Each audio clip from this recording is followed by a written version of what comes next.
Omar's probably going to have the most knowledge of all of this. But when it comes to the soul, uh, pretty much, my understanding of it has kind of been the Christian theology for the most of my life. Was until into my middle 20s, after studying, some of the ancient text, that I gained more of an understanding of what the Hebraic understanding of it is, and literally, pretty much over the course of the past couple months, studying more specifically into what Omar probably knows about. Now I'm kind of gaining more of an understanding of even prior to that. So as far as the Hebraic text and what I understand that Christians ought to understand, is that it's ruach, the soul, or it's not actually ruach, which is the spirit. It's nefesh. Nefesh means the soul, and what that actually means in Hebrew, from my understanding, is that it is the body and the spirit, which can also include the mind. Doesn't necessarily mean it does include the mind, because the mind can go before. And this is actually where I'm saying that Omar probably knows more about this stuff, because learning about this stuff, talking about this stuff, researching it and that sort of thing, we all know that in the physical form, the body can die, but the mind also can die. I mean, we call people brain dead when they have no brain function going on. That electric functioning isn't actually there. The brain is literally just dying, or eventually becomes completely dead. And the body can still live on for quite some time without the mind. But all three are required in the Hebraic understanding of the soul. And so that would be that understanding of the Abrahamic faiths. That would be, Hebraic, Christian, and Islamic would be that understanding. But there are further back understandings, even to the point of literally viewing it through the lens of like it's a human bird, right? So that's literally a translation as well in some further back understandings. But yeah, so that's my understanding of it.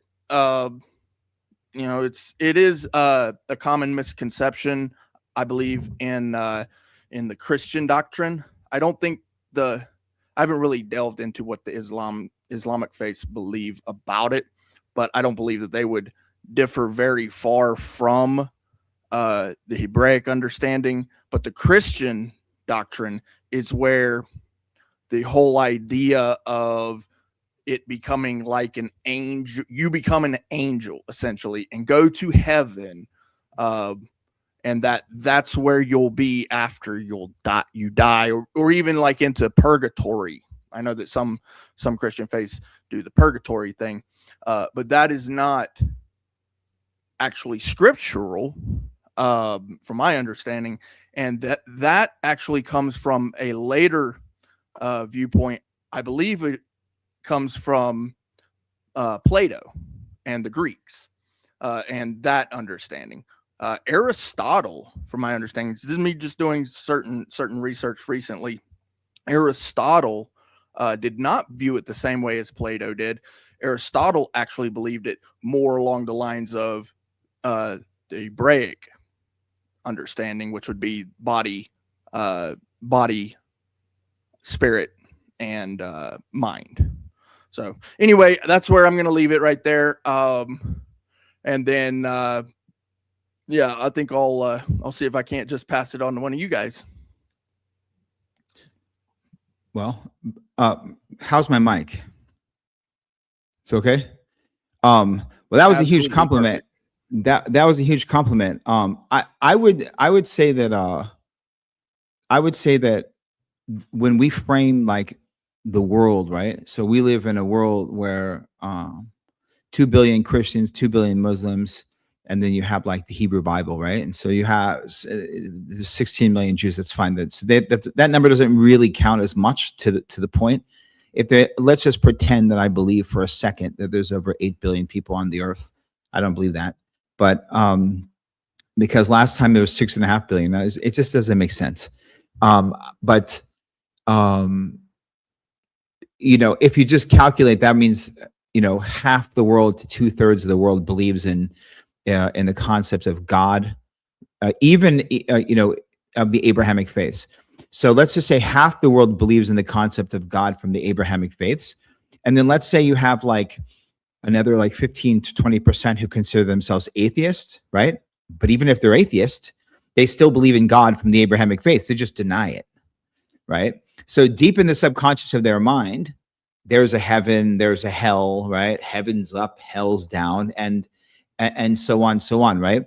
And so if you strip away the religious components to that, there's some fundamental aspects, like for example, the laws of karma, which means action, right? And so whereas we think the world started with, Abraham and ancient Egypt, there's a lot older paths and understandings that, in my opinion, were a lot more simple, right to the point, less stories, and just like fundamental truths. Like, for example, the understanding of this from Zoroastrianism, right? And by all accounts, if you look at like scholars, historical scholars especially, it's at least 60% of these people will say that it's highly likely that Zarathustra, the founder of Zoroastrianism, lived a minimum of 500 years before Abraham was said to have lived, right? And so by all accounts, the concept of a single almighty creator, of which good and evil is created within, comes from Zoroastrianism. And if you actually compare Zoroastrianism to the Abrahamic faiths and understand the impact of this religion throughout that entire land, from the lands of the Middle East, from the lands of Afghanistan and Iran and India, all the way over to the lands of Arabia, down towards where Egypt would be, its influence was vast, to that. So and then you go into the other areas, whether it's in China, you can go into the Tao, you can go all the way to the Nordic, you can go to the Slavic, So it's like, it seems to me that the concept of the soul is something that is undeniable. It's undeniable. It seems like as time progresses, there's more people trying to convince us that in fact there is no soul. And I would say that's for a very distinct reason. Because if you have no soul, then there is no right and wrong. If you have no free will, there is no right and wrong. So if you can convince people that there is no free will because there is no soul, or there is no soul because there is no free will, et cetera, then in essence, what you have there is a kill and be killed society, which anyone who believes in any of these Abrahamic faiths would call Satanism. So it's by design to get people away and to poke. Now, from a textual perspective and from a critical perspective, you can poke holes in any book. It doesn't have to be a book that you call holy. One person's holy book is another person's undoing, right? Our love for steaks and cheeseburgers is the end of the cows, so you can look at it however you want. But at the end of the day, like, believing in nothing leaves a door open for, the mind of man to take control of the situation, and to usually when that happens with no other, killing in the name of God is one of the oldest pastimes of man, because of the self-righteousness. But who told them to kill in the name of God? The First Crusade was told by a specific pope. By the way, let's go take this Holy Land, and everything you take on the way there is God's gift to you. Now that's obviously wrong, and that's obviously evil. But does that mean that God doesn't exist? No, right? Does that mean that Jesus told them to? Of course not. But there's been plenty of religions that have been hijacked, and there's plenty, there's good and bad in all of it. So just because of a crusade or because slavery happened in America and they were mainly Christians does not mean anything other than there were the acts of certain peoples within a certain belief system. They say like throwing the baby out with the bathwater. Great saying. But in our discussion of the soul, like, it's good to dive into my goal is to take it from where we are now. And it's great that you mentioned the Hebrew, because if you're talking about the story of Abraham, like, to not understand the Hebrew, the Torah, like the foundation of it, is willful ignorance, in my opinion, because then you have absolutely no idea, like, the foundational premise. So you can't start a movie in the middle of the movie and think you understand what the fucking movie's about. Like, if you don't understand how the situation if you start 1/3 into a movie to half, 30% to 50% into a movie, you start watching. And if it's a great movie, like, you'll be engaged in like 5-10 minutes, right? And you already will presuppose that now, based off what you've seen, you understand exactly what the hell's going on, right? But you don't realize that perhaps this guy's in fact the enemy.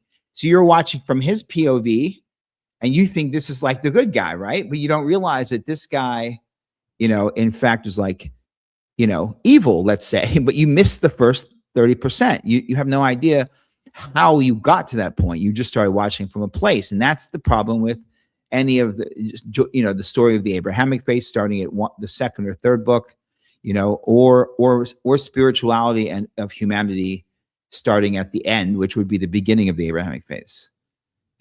Sure, there's been others since then. There's been Buddhas, there's been 26 Buddhas, there's been the Persian prophet Mani, there's been countless spiritual paths that have caught track. There's been fucking Scientology, there's all sorts of stuff. Mormonism, there's been a million of them. Some things catch, some things don't, but most of it, if not all of it, is recycled. It's all recycled. No one came up with something new, for the most part. And so the goal for me would be to talk about like some of the old, to get into eventually the older stuff where it's just like A, B, C, D. That's it. You know what I mean? Now there's a lot. Now, of course, as those progress, the stories progress and Ra, and there's a lot, and the Norse stuff that Balderson, I'm sure, is going to get into. There's lots of stories and figures and things that progress because you have to keep people's attention. You have to keep people's attention, right? That they're never just going to make John Wick 1, and they're never just going to make Lord of the Rings on, Hobbit only, because when something's great, you got to keep it going. The question is, how accurate do you stay to the fundamentals of the original source? So how accurate is the Tanakh, which is the later Hebrew prophets, to the original message of the Torah? How accurate is the writers of the New Testament to the foundations of the law that they pointed at before? How accurate is the Quran when pointing at the Christians and so that's kind of where I come at the stuff from a textual perspective, pertaining to the Abrahamic faith. I don't source my understandings of my soul, my purpose in life, whether or not I have an eternal soul, original sin, all that stuff. I don't subscribe to a lot of those perspectives whatsoever. That's also why I'm not a slave to what some other man tells me, whether it's a man in Rome or whether a man who's not here anymore. Someone tells me that they know where my soul is going, I'm going to point at them and declare they're a liar. So they have absolutely no idea what you're talking about. As a matter of fact, I would say I have a better idea to tell you where your soul's going than you would have any fucking idea where my soul's going. And if yeah, Balderson, what do you think? So I approach this from two different lenses, and they match, but it's two different source understandings. So when you look at when Odin made man, he made man and woman. He gave man his Odin gave man his high mind, his higher thinking. Vili gave man his walking power, and then Ve gave man his name.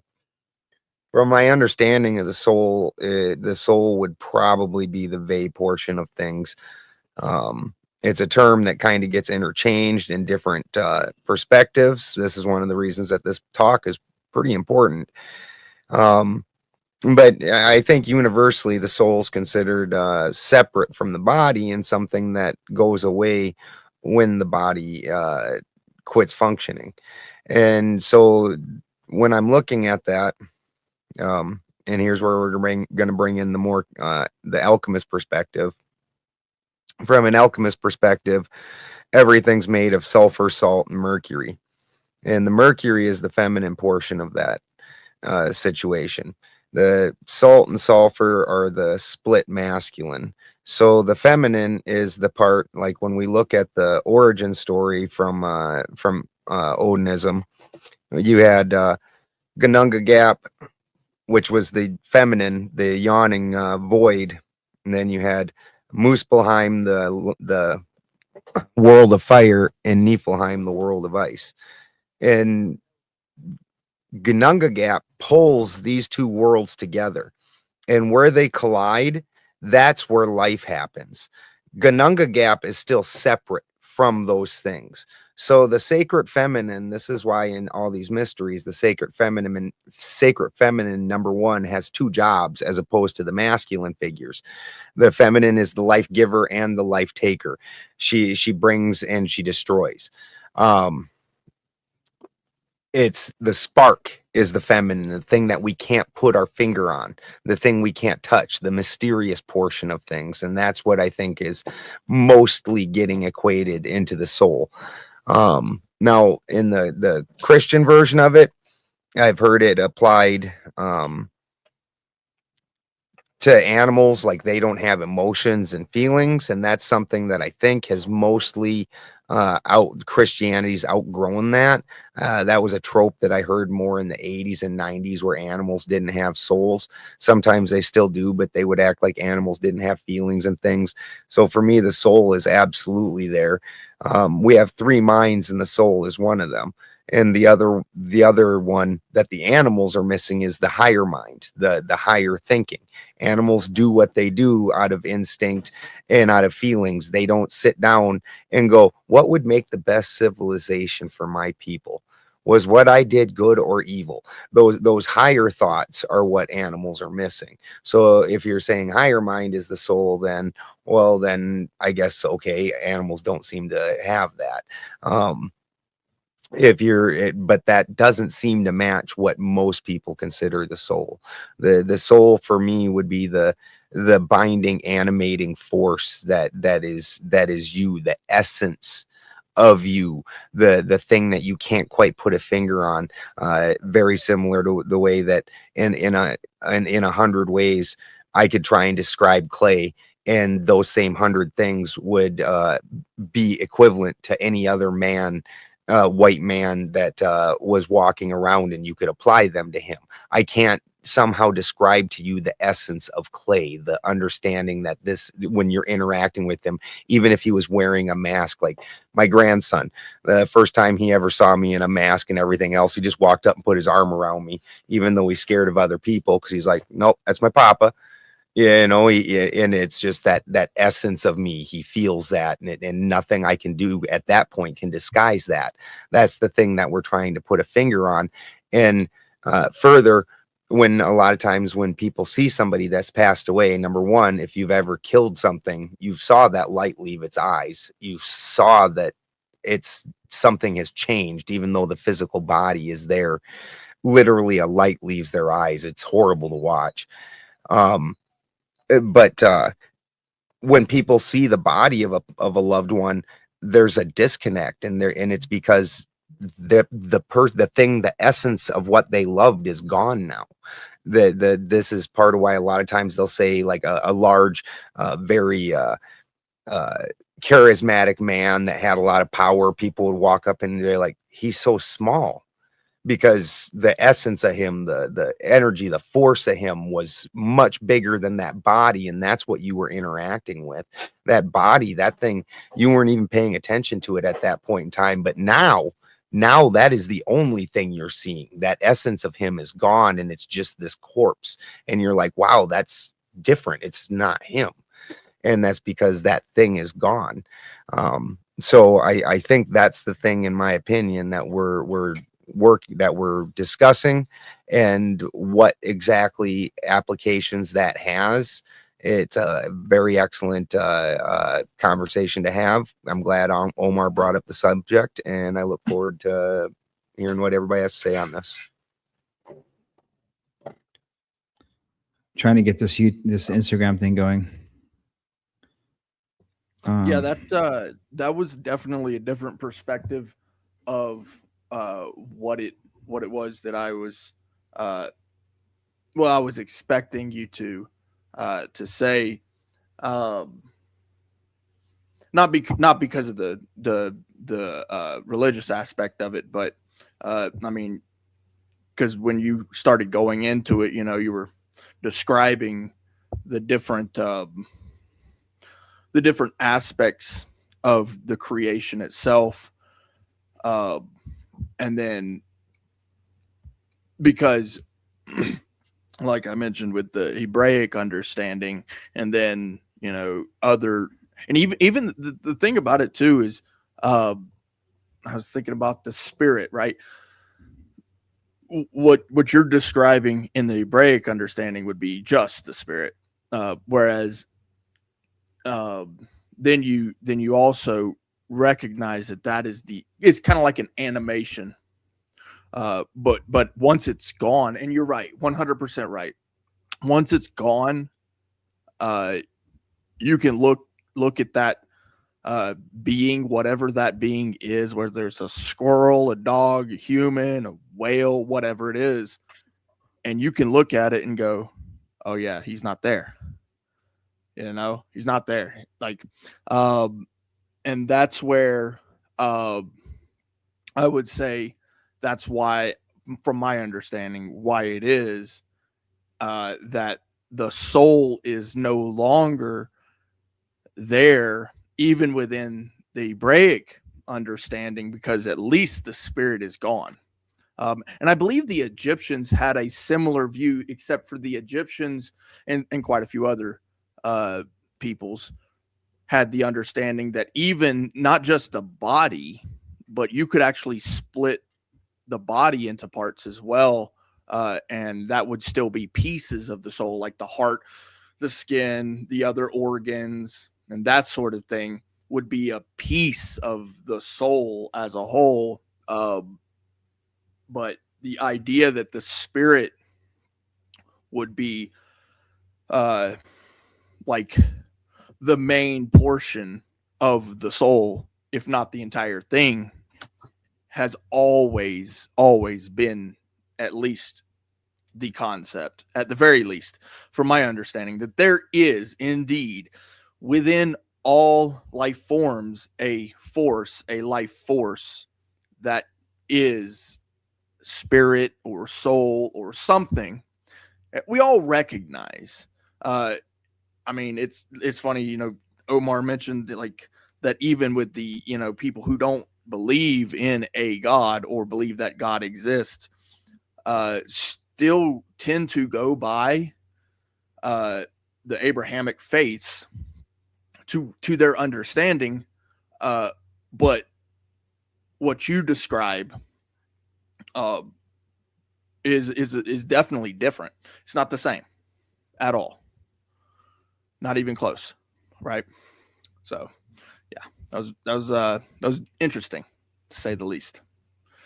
Bro, could Instagram make it any harder for somebody to make this happen? Like what? Like I have never tried stream. I have never tried streaming on Instagram. I couldn't tell you what that requires. Oh my God. It's like Sarah's going to be the person to try and probably talk to on that. I couldn't tell you, bro. Yeah, it's just like, are they trying to unmotivate me completely? Because we're almost there. Yeah, we're getting close to me to be never again trying it on Instagram. Anyway, because I posted on Instagram and there's like hundreds of people talking about it. It's like, well, I guess they're gonna have to figure it out. And it says you are live here, but then how do I connect here? And then anyway. Have you loaded your Instagram into your StreamYard? I had it. Yeah, I did it already on the other one, and I just redid it now onto yours. And it's not lighting up. It says it says you're live, but then you're not live. You know, it says you are live. Oh, am I? Because it's not showing live when I go. Oh yeah. You are live on your channel. You're just not live on YouTube. On YouTube, right? No, I'm live on YouTube. I'm not live on Instagram or X, or any of the other stuff I spent all since yesterday organizing. Yeah, I don't see you live on Instagram. No, I'm definitely not. That's what I'm saying, confirming for sure. All right, let's see. Schedule. Let's try this. Schedule for later. No. Anyway. Sorry. Okay, schedule for later. Do you have to go into your Instagram itself and click go live? I already did. I can't. I'm not gonna from my phone. I should have my phone live also. What would be the point of StreamYard? Well, no, because like, okay, when I did Rockfin, normally like YouTube and other apps will immediately go live as soon as you hit start stream on StreamYard. But there are some apps that you then, after you hit go live on StreamYard, you have to go into that app itself and confirm the going live on that app. I don't know if Instagram. Yeah, then why would it be connected? Doesn't make any sense. It would be two different lives. I'd be live here and then don't expect me to answer all that shit, bro. I'm just telling you. No. I know. That's why I'm trying to change the subject. I'm just I'm just saying why I'm distracted. You're okay. This is the type of stuff that just. This is what happens when the first couple episodes of shows you get this figured out, and my audience anyways is used to this. I was very, very bad at these things. Anyone who knows me knows this is. They're gonna be laughing because this is exactly. This is Jared used to tell when my producer, he used to tell me anytime I was doing something, you could tell when I had to try to do something on the computer, because even though I'm looking at a TV screen, I go like this and I look down my nose like I'm looking underneath reading glasses, and I'm like, I love it. Yeah, whatever. We'll just skip that. But when we figure out how to get that going, then we're gonna pull some. Because I've been building that thing up for a while. See, one way that I differentiate from the more new age thoughts of it is that a lot of people think that they are only the soul then. And I think that's absolutely wrong. Also, you are a Trinity, and you are all three things. The Trinity was originally taken from pagan and heathen understandings. You are three minds, and all three of them are equally important. Odin was not just first, he was first, second, and third.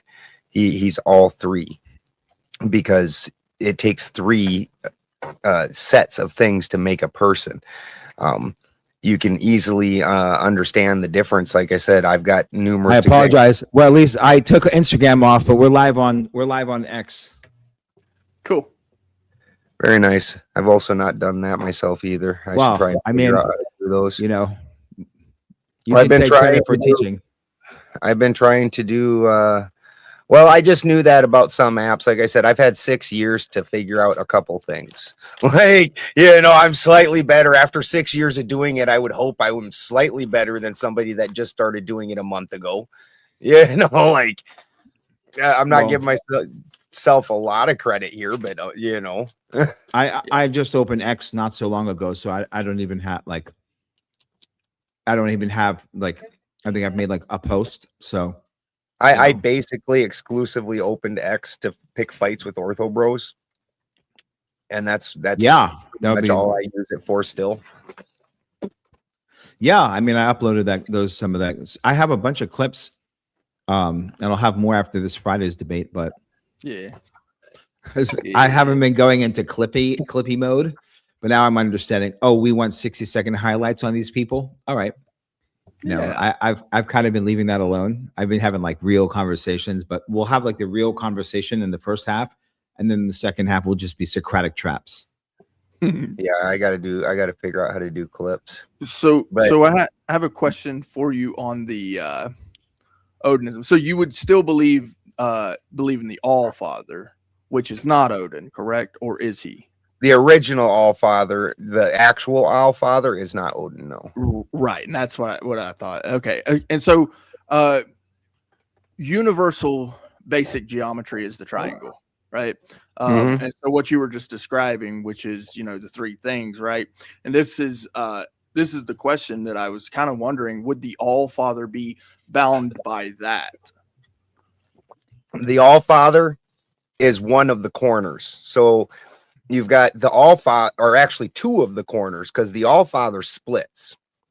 So it takes both Muspelheim and Niflheim to make the All Father. So the All Father is broken and separated.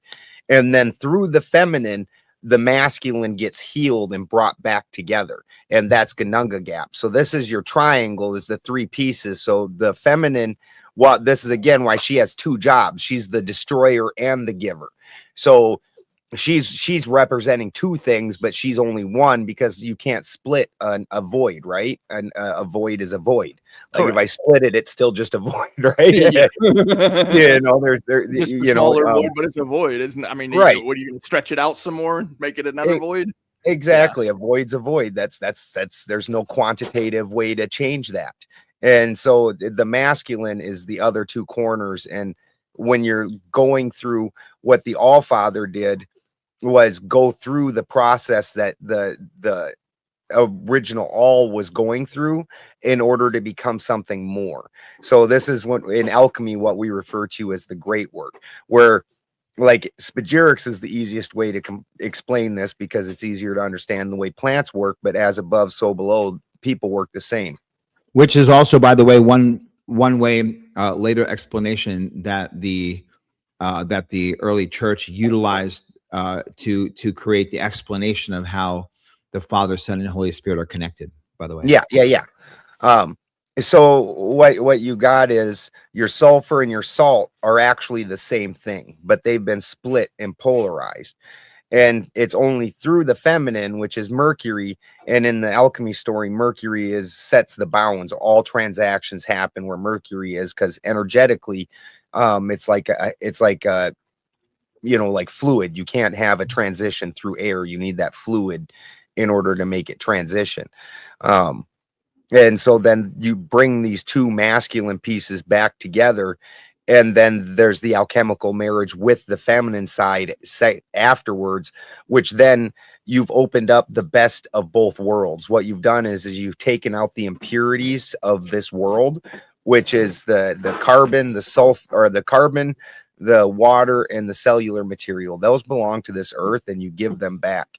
And now that we've taken out the things of this world, you are down to a purity of you, and we're going to take and we're going to put that back together manually. That's what the alchemist is doing, because if you died out in a field, what would happen? Like if a plant dies out in a field, the plant dies. The first thing that evaporates is the water, and now the water's gone. Then the oil evaporates out of it, and it turns into a dry, crispy plant material. And eventually that will start breaking down, and then the salts will be released out of that, because the salts are bound up in that, and the salts will go back down because they're the cold part. The oil evaporates and rises because that's the hot part. And because this soul, this thing that was binding those two opposing forces together, is gone. So that is now unleash them. So as an alchemist, you're trying to contain those forces and then put them back together. And now you have access to the purity of both sides of you without the interference of the earth. So the same thing's going to apply to the way a human breaks down. Yeah, you can look at that as like, if you go to, it's probably good that we touch on this often, because this is like the most important basic. It's not basic meaning simple, but base understanding, foundational, concrete, baseline pillar of understanding. Once you grasp the understanding of not just like alchemy from the understanding of the alchemical journey, but also the source origin of alchemy and chemistry, and the concept of how one is in the spiritual nature. You could say the purpose of the spiritual component, and then the purpose of the physical or material component, when you understand them as two parts to a single whole, and each one operates as an individual whole. Alchemy is one, chemistry is one, and together it's one, right? And this would be the great work. Even if you're just talking about the person trying to, the concept of whether famous alchemists throughout the history of the world, you can label so many of them. You can say Hiram Abiff, how did they build this temple with no tools, and Solomon's temple? You could say it was Solomon. You could say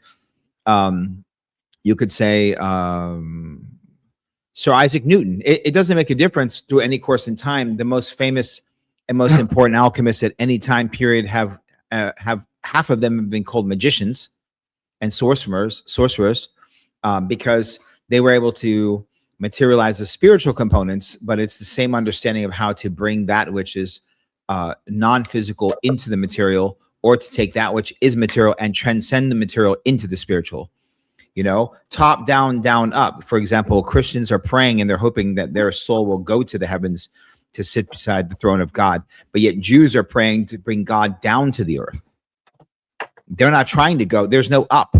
Jews don't believe they're going to the heavens. Now, certain Jews did, and those were your Merkaba mystics I was telling you about. Those are your bitheist, Jews of the first temple period, that you would now call even Kabbalists, for example, that are trying to understand the mysteries and the secret codes within things. That you have the Bible codes, and you have the concepts of Enochian magic you've heard of or not heard of, which Enochian means Enoch. How did Enoch do it? You have your occultists that were transcending throughout the New Thought movements of the 1820s. You probably should explain what Enoch did, not just say how did Enoch do it. To tell everybody what it is. Well, who knows what he did? Yeah.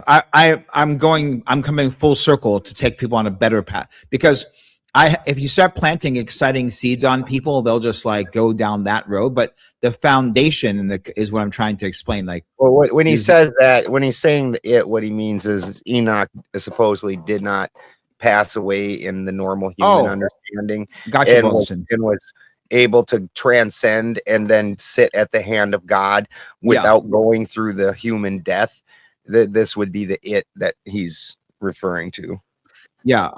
If you've not heard the Enoch story, saying it is not going to be very helpful. What'd that dude do that was special?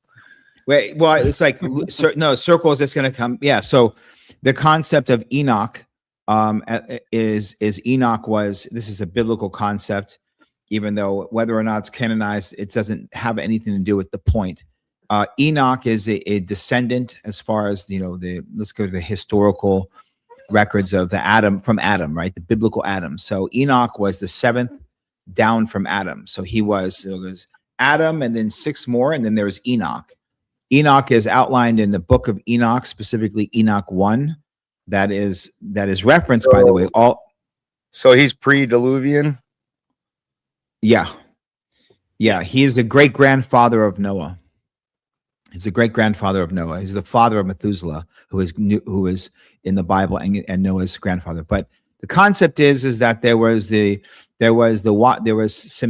and the Watchers that came down. In the New Testament in English, people would say it was Satan or Lucifer, whichever, and the other angels that were arguing with God over man, right? Mankind. So they were sent down here to rule on earth. They came down, tricked mankind, etc., etc. Enoch battles them, and because of his good deeds, that he was taken to heaven. He never died. Specifically, it says, and God took him, right? And so this is where this two powers in heaven concept comes from, which was first outlined through the time of the Hebrew Bible.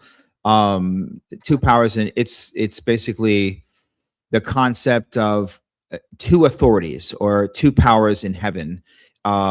There's Yahweh, right, which is like God according to the Jewish pantheon, and then and I say pantheon because there are Elohim, so the Jewish pantheon, and then there is a concept of like Yahweh Katan. Yahweh Katan means like little Yahweh, and so meaning that he sits in the throne beside, and as a second heavenly agent, so to speak, right? Now, not to get into it too much, there was other people who did the same thing, and all through the Hebrew Bible, it's referenced through the New Testaments. There are people referencing him, Enoch specifically. There are other people. Jacob had the ladder. Muhammad had the journey to the heavens to meet the prophets. Elijah. There's been quite a few of them, right? And this is where this concept of the two powers in heaven comes from. But again, going back to what even at that point with these people, what we're talking about tonight already existed when they were having whatever they were talking about. Whether they sat down and wrote a great story or had a direct revelation, it's irrelevant, because what I'm trying to say is the concepts of what we're talking about tonight were already ancient at the time of these people. That's where I'm trying to get. I'm not trying to say, oh, guys, by the way, let's make this whole thing about Enoch because he's the most ancient of the ancients. No, it's not. Even from the perspective of the time, it's not the most ancient of the ancient understandings, because we have much older understandings of this. And so to what I'm saying pertaining to this is that in the lands of Al-Kemet, which is the ancient lands of ancient Egypt. When we hear Egypt, we think ancient Egypt, we think Middle Kingdom, we think Cleopatra. Okay, and we've said this before, but at the time, Jesus and Cleopatra are closer to each other, and we're closer to them than they are to the time period where the pyramids were built, right? From a distance perspective, that's not that ancient. What we have to understand is these things are not that ancient. Now, there are certain mysteries where they're saying that nearly 900 years have been taken out of timelines, and we're actually much closer. It's 1,000 years. Well, there's 300 and 600, and someone else says 1,000. So I don't want to even get into that. That stuff is very possible. What I'm trying to say is, even without that happening, we are much, much, much, much, much closer to the time when Jesus walked the earth than we are to the time of the beginning. Okay. And with that said, I just want to say that there are certain questions, okay, that have always been that we humanity have always wondered. Okay. A couple big questions. Where did we come from? What happens when we die? Good and evil. Purpose of life. What is the soul? And or what is consciousness? What is reality? What is beyond reality? Actuality, right? These are questions that everyone's always wanted to know. Man has created stories to explain, sometimes to control. Man has created stories to explain, to give everyone a collective purpose and guidelines and guardrails that we would call morality. Right. And in order for moralities to be consistent on some base level, protecting women and children, helping the innocent, there are certain like foundational things that even if you don't believe in a God, you still have a certain, what they say, like, oh, the left, they're all atheists. Okay, well, they're also like kind of like, oh, in many ways more presenting a higher level of morality than others, right? Now, most of it's fake, right? I don't think they really like, when you see like a group of white people kissing the boots, and I don't think they actually care like the way they present, right? But everyone is wearing a mask on the stage right now. But when we go to the ancient things, like, for example, did man create God, or did God create man? Great question. Now, and then you'd say, what do you mean by God? And what do you mean by create? And then what is man? Are we talking about man, like the flesh? Or are we talking about that thing inside of us, like that thing that we call the heart and the liver, this house? The ancient Egyptians said the seat of the soul lies in the liver. That's why when the Prophet Muhammad in a hadith, they said they're talking about a medicine called Esfan, which has an MAOI that allows the liver to metabolize DMTs. And so you have this concepts of where and what and why and who and what, etc. And then you have all these various tools that we're using these specific things. And not to turn this into a plant medicine thing, by the way, which we're not. I'm definitely not here, but where do we go? Okay, so if I do this, then what happens? And if I do that, what happens? Okay. And so one place is good and one place is bad, right? So the heavens and the hells, then there has to be figures, right? What is truth, balance, justice, order, harmony? What does it mean in the cosmos? We witness it in the cosmos. If you step back and look at the universe, we see distinct and nearly divine order.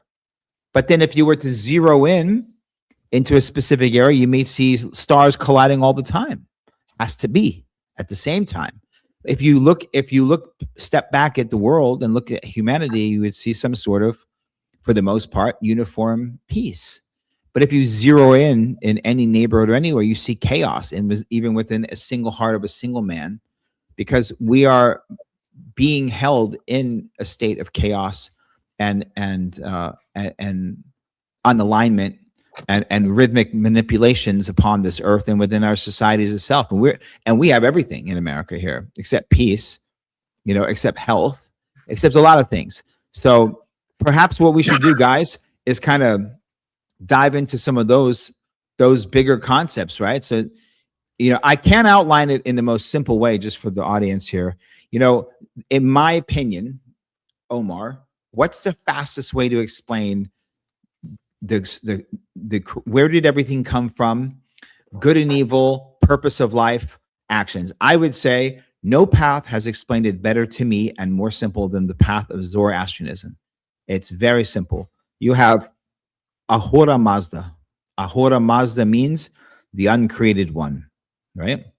Now, from which all that creates exists, right? And exists within, etc. You have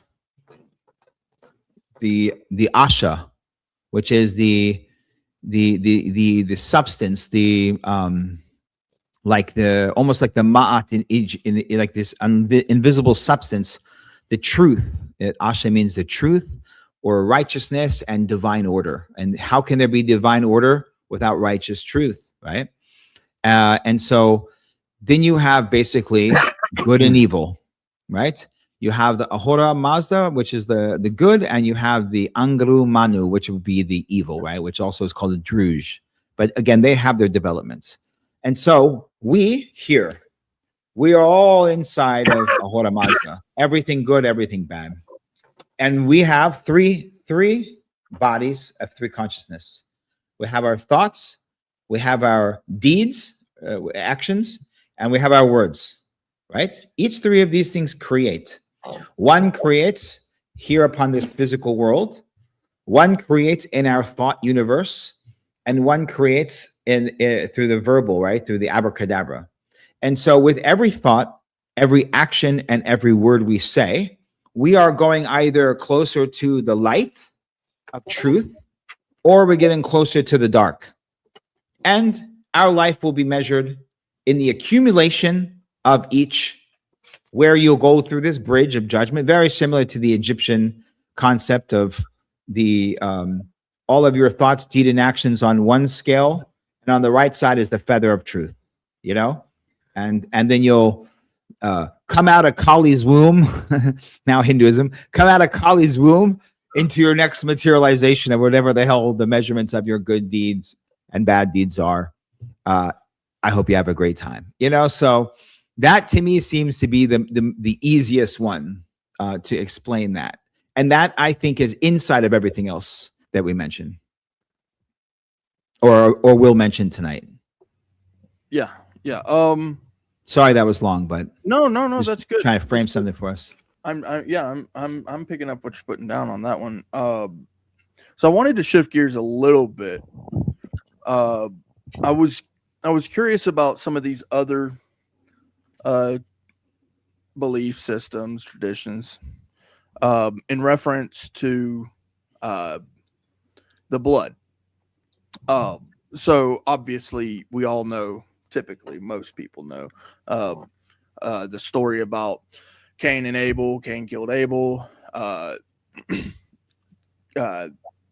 said, your brother's blood is crying out to me from the earth.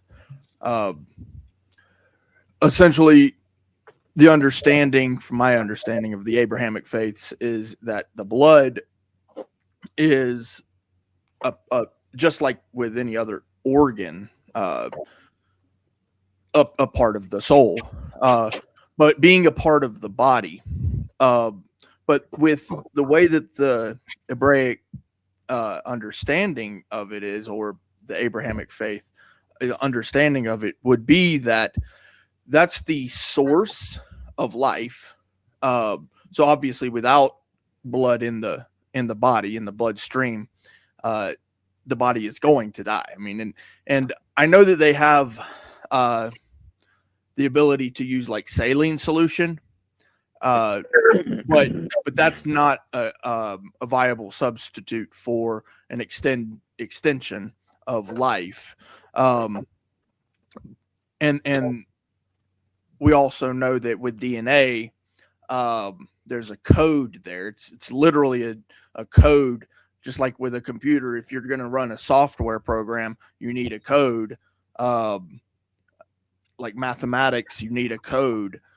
So with the human body, DNA is required to run the body, to run the soul. That would be the Abrahamic understanding of the blood and its necessity for the soul to exist as a soul. But if you go into these other belief systems and traditions, the soul has the ability to leave the body.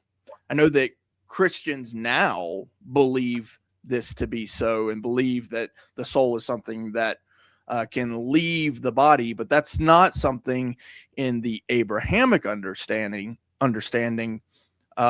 So I guess I'm curious about what these other beliefs are, and how it is that, Christians came to this understanding that's outside of the Abrahamic faith.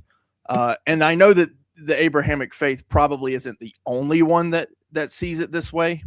The soul is a composite of all of these things. But for some reason, obviously, there are definitely major Christian sects who believe that they are that the soul is separate, that the soul can separate from the body.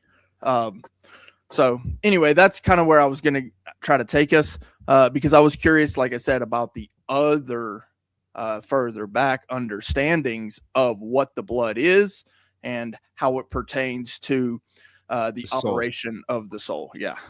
All right. So you're saying like how the connection of blood, you're saying connection of blood and how it pertains to the soul, right? Correct. Yeah. So most traditional understandings, honestly, the soul would be in the breath, not so much in the blood. And so that's why it's the breath of life. So I agree with the soul, the liver being the seat of the soul, because the soul resides in the solar plexus and the liver is the seat right there. And so this is where your breath is coming in and out. This is the feminine side of things. Now, when you're looking at the blood, this is very interesting, because the blood is more, you'd tie that more to the heart. And so what's happening in the heart center right there, which actually is what's tying the systems together. In the heart center, you have your blood has an oxygenated side and a hydrogenated side. Your oxygenated side is your iron side, and that's going to be red. And then your copper side is your hydrogenated side, and that's going to be blue. And these two things, this is your Mars as an alchemist, this is your Mars and your Venus opposing each other. And this is what's going on in your heart. It's literally a basic generator where you have a magnet going through copper coils, and it's creating this energy. And this is what you're talking about in your heart center, and your blood is carrying that around. Now, traditionally, what we have in the blood is your heritage.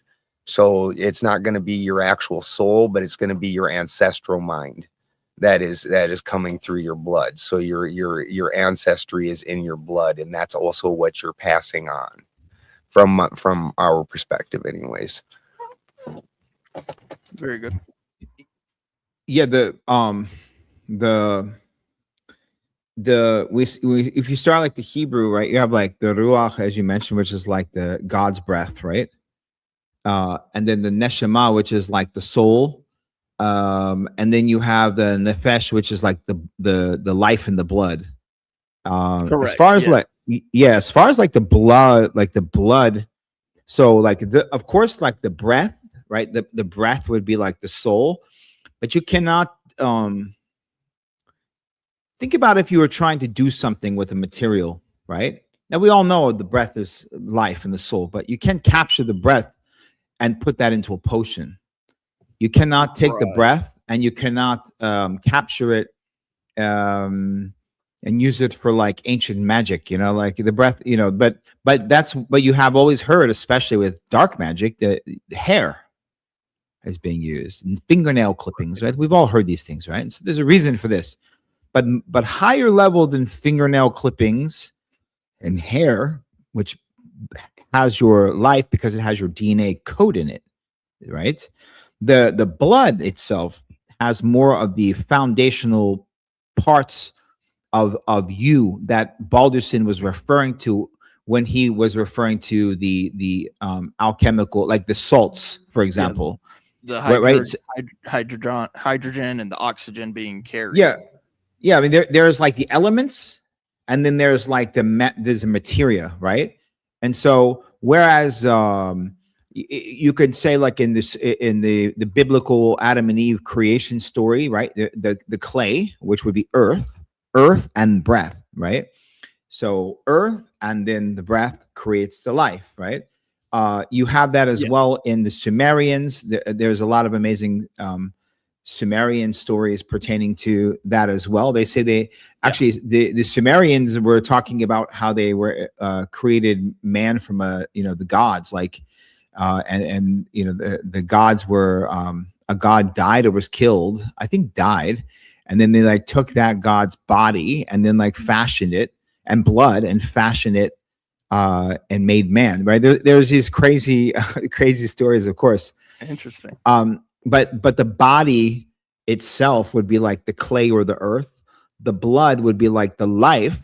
So one is like a life force in breath, and then there's a life force in blood.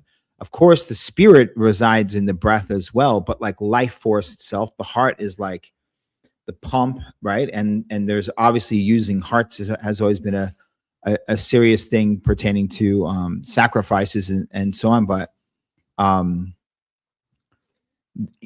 the blood itself can be used, especially in the magic. The blood is a life offering. So when you become a blood brother, you're taking a blood oath, which you're basically saying, here is a microcosm. I'm going to take. So here I am. I'll cut my hand and release some of my life, and you cut your hand, release some of your life, and we create a pact, right? Yeah. Exactly. That is a life pact. Now we didn't take an eternal oath, right? It's not a spiritual oath. It's an oath of flesh. Get it? Like we bonded on the life part. We didn't say we're going to find each other in the afterlife, which is the concept of marriage, right? At least from a monotheistic perspective, Christian perspective specifically. You say we'll live eternally together. That's very unique. Because not everyone, by the way, most people when they're getting married, they're not taking eternal bonds. Their bond is an oath of bloods. Till death do us part. Yeah, till death do us part. They're not like saying we'll stay together, our souls forever. Like that's a much bigger promise. Well, even Jesus said they neither marry or whatever. I forget the exact. They neither marry nor I forget. Essentially, that human beings aren't bound by marriage once they die. like they're dead. You know, Yeah. the idea that they're still alive and they're bound by marriage is gone. It's already passed. So even Jesus would have agreed with that. I like that, because this is kind of where I was kind of trying to make sure that I understand this stuff in, because I know there's like you mentioned, the sacrifice or offering, then there's the blood pacts and things like that. There's also the magic practices that are used with blood, and all of that is to say that the recognition is there, that the blood is a very vital force within the soul. So as you guys were talking about the different organs, like Ben mentioned the liver, I was also thinking about the lungs, and the vitality of the lungs. Obviously, we wouldn't be able to breathe without lungs. But then you mentioned, the life, and then when you did that, you did the outward breath, but then there's also the inward breath that happens too, and that's the inhalation, and you're actually bringing in what's in the air. So your environment itself is affecting your very life force, which goes into the lungs, and then through the literal neck and into your body, and enters into the bloodstream. Now is feeding essentially your soul. Yeah. Yeah. I mean, the blood is the you can't see the soul. You can't see life force. You can't touch the breath. You can't hold consciousness. The blood, the blood is the part that, that if you take enough of it or give enough of it, you die. Well, the blood is what's distributing the components of the soul around. The things you're taking in through your mouth is your oxygen and hydrogen. These have two very different jobs. Your oxygen is breaking things down into their component pieces. It's getting oxygenated. So you eat food and all of a sudden you have burps and farts. That's because the oxygen's coming in and it's trying to vehicle out the carbon and all those other pieces that it doesn't want. So that way your body can connect to the minerals, the salt minerals, which is what your body really wants. And then those minerals need to be incorporated into your body. So a crystal isn't something your body can just naturally start putting into itself. That crystal needs to be in a liquid form, so you need to hydrogenate it. And now this is available to be bonded into your body. So the one side is the destructive side, the other side is the giving side. This is the representative of the feminine. So the blood is actually carrying these component pieces, is the closest that we can come to actually holding the spirit in the hand is in the blood, because that's a vaporous, you can't hold it. But it is in the blood as it's getting distributed around the body, and then energizing your body and doing the things that it needs to do there. Perfect. So then look, I like this because more bad things can be, for everyone to understand, like more negative things will be used with blood than positive. So, right. Like there's not too many positive things you can do spiritually with your own blood compared to what can be done negatively with your own blood. So from the perspective of so we're looking at this kind of from the perspective of the elements, the actual elements that are being utilized within the blood, so that you can continue your life and do what you need to do as a man, as a human being. And that obviously animals do the same thing. Would I say plants have a similar pathway to life? Probably as well. I mean, they have the ability to encode within their own I don't know if it's called genetics, but you get the idea. But I was thinking on the element of nitrogen, because I know that most of the air is made up and composed of nitrogen. So we obviously breathe that in. And I was curious because Ben, you being more familiar with that kind of stuff, what does that have to play within the blood as far as one, the physical use, and then also, of course, the use in the soul itself. If you have any thoughts on that. Nitrogen's kind of activating force. It's a very driving force energetically, you know what I mean? Like you look at anytime you're looking even at, and I really hate using the root word shit, but the nitro, you know, anytime you apply the word nitro, that means you're getting some go-go, right? Yeah. And so that's what you're gonna be looking at with that is gonna be your go-go. Even in a plant, nitrogen is during your heavy vegetative phase, which is your growth phase, which is your trying to, you know, advance and become more mature. That's when they're eating up that nitrogen. And then once they've reached that maturity where now you're gonna fruit the things that you have given it during its growth, and you're going to receive the fruits of what you've done. Now it switches from a nitrogen heavy into a more potassium and phosphorus heavy. And so you go from, like, as in a garden terms, this is why plants are always so wonderful to look at. That young plant, you might want to use even something that's a 15-1-1, you know, or even a 30-1-1. At one point in time, when after the roots are set, and the plant is starting to take off and it's not susceptible to damage easily, I'll even hit it with a 50-1-1 in order to get that thing to just really give it the bang, you know. And then when at the end of the life, when you're not looking for that growth like that, then you reverse that whole cycle and you start doing things that have very little nitrogen. Nice. Yeah, I'm glad you touched on the plant stuff, because that's, and I actually was thinking too on the understanding of what happens in the atmosphere with lightning, right? So it's kind of the similar fashion that it releases a bunch of nitrogen, right? So then that release, it's like that hard driving force to get something to continue. Like it's like if you're having issues, nitrogen might be your actual issue. Sounds like, you know, like nitrogen is a massive portion in this. But yeah, the elements all together that your blood uses through the inhalation, and then the exhalation. Obviously, we breathe out the carbon dioxide.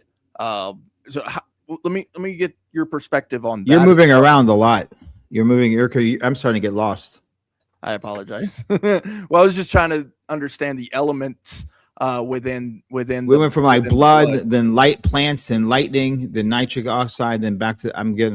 We have to kind of dive into something, because it's all connected. But I'm trying, like, my mind's like, hold on, what? You know, like it's all. I think you're on the right track when it comes to the blood, but the elements within the blood is not really it's like more of like you said plants, and then the night. Yeah, I think let's dive down that for a little bit, right? Because we're saying it's humans in our blood, and now we're talking about the plants. So let's go. That's one of the kingdoms, right? Plant, right? Everyone knows we have So then plant kingdom, animal kingdom, mineral kingdom, right? So instead of getting too deep into like nitric oxide or like let's go like broad, right? So and well, symbiosis. Let me ask you then, would you consider plants to have a soul, right? Because I mean, obviously, I believe that humans are a soul, but regardless of that, also animals are a soul. Regardless of that, the soul exists within the animal kingdom. Does that shift also to plants? No. And the reason that it does not, and that you can tell it does not, is a plant is missing walking power, and a plant is missing the ability to digest its own food and things like that. So the actual stomach of the plant is the soil. soul, soil. That is the actual stomach of the plant. The plant needs those bacteria and fungi to make those nutrients bioavailable for the plant, or else it can't eat it. You are a walking, talking, fucking mobile unit that's all encompassed in one. Plants don't have that. So I would agree and disagree. I would agree and disagree. I would say well, they don't have a free will is the thing that they don't have. So yeah, I guess they would have a soul, but it would not be a free soul the same way we consider ours, where it's bound to the earth, the area that it's from, and everything. Yeah, no, I don't. So I would say that we think we understand free will to be like, we humans, we say, oh, this means free will, but we're projecting our perspective of free will upon everything else. So by that token, yeah, things don't have the same free will as us. But I would say there is a Venus flytrap, right? Venus flytrap eats other plants, other insects, whatever, digests it all itself. There's interesting stuff, right? I'm not saying that that's like does it choose its actions? Great question. So or does it work strictly on biological function? I don't think any of us can tell. That Venus flytrap suddenly decide today it's a vegan? You know, there are plants and there are certain trees that kill other trees under the earth by strangling its vines, right? And in certain areas of the Amazon, you can tell that you dig a little deeper, you can see like there were tree wars, you know, over the course of time. So I don't know, Balderson. That's a great question. But the question then is I understand that metaphorically that they're trying to make this into something that's got a driving force, but I have yet to see a plant decide to do something self-destructive. Plants reach for the light every fucking morning. You walk out into my garden and all the plants, they're all looking that way, and then every night they're all just kind of drooping down because they're ready to go to sleep, and their roots go wherever the roots can go. They reach wherever they can get light. Absolutely, they will starve other ones out and it's not a malicious intent. They don't have that free will. They're just reaching for as much sunlight as they can. They don't have a choice about this. Plants can't suddenly decide that they're going to decide to be civilized and we're all only going to grow inside this thing and make room for our neighbors and things like this. It's not how plants work because they don't have a free will.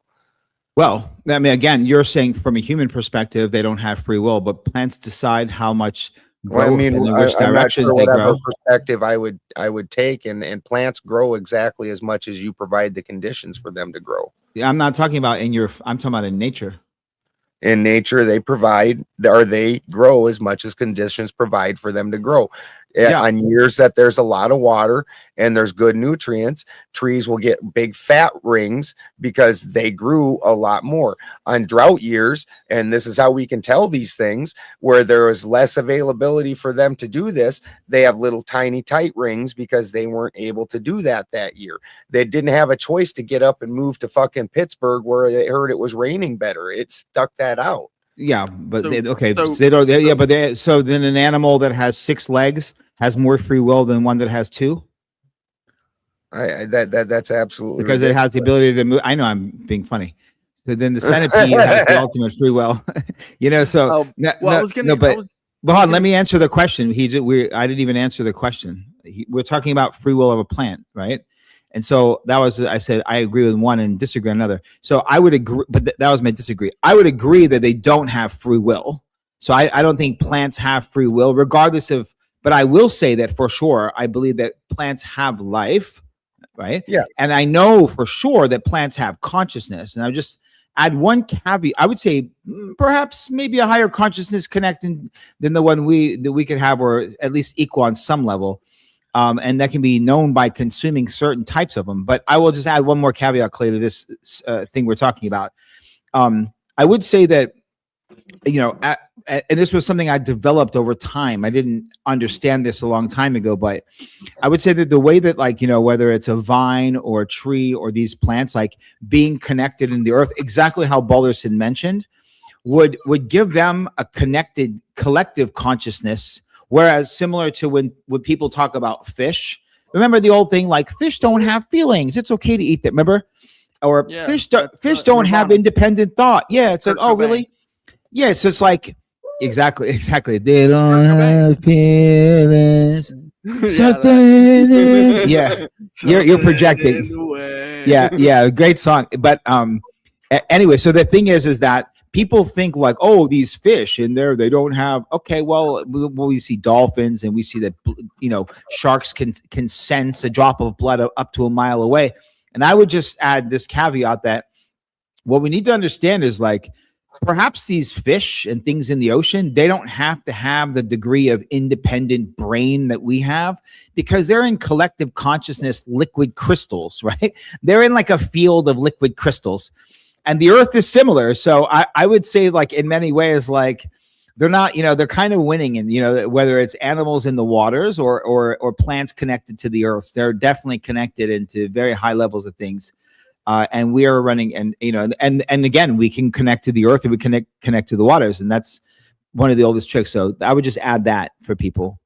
So the where you're going wrong is while you're claiming higher conscience, and it's not.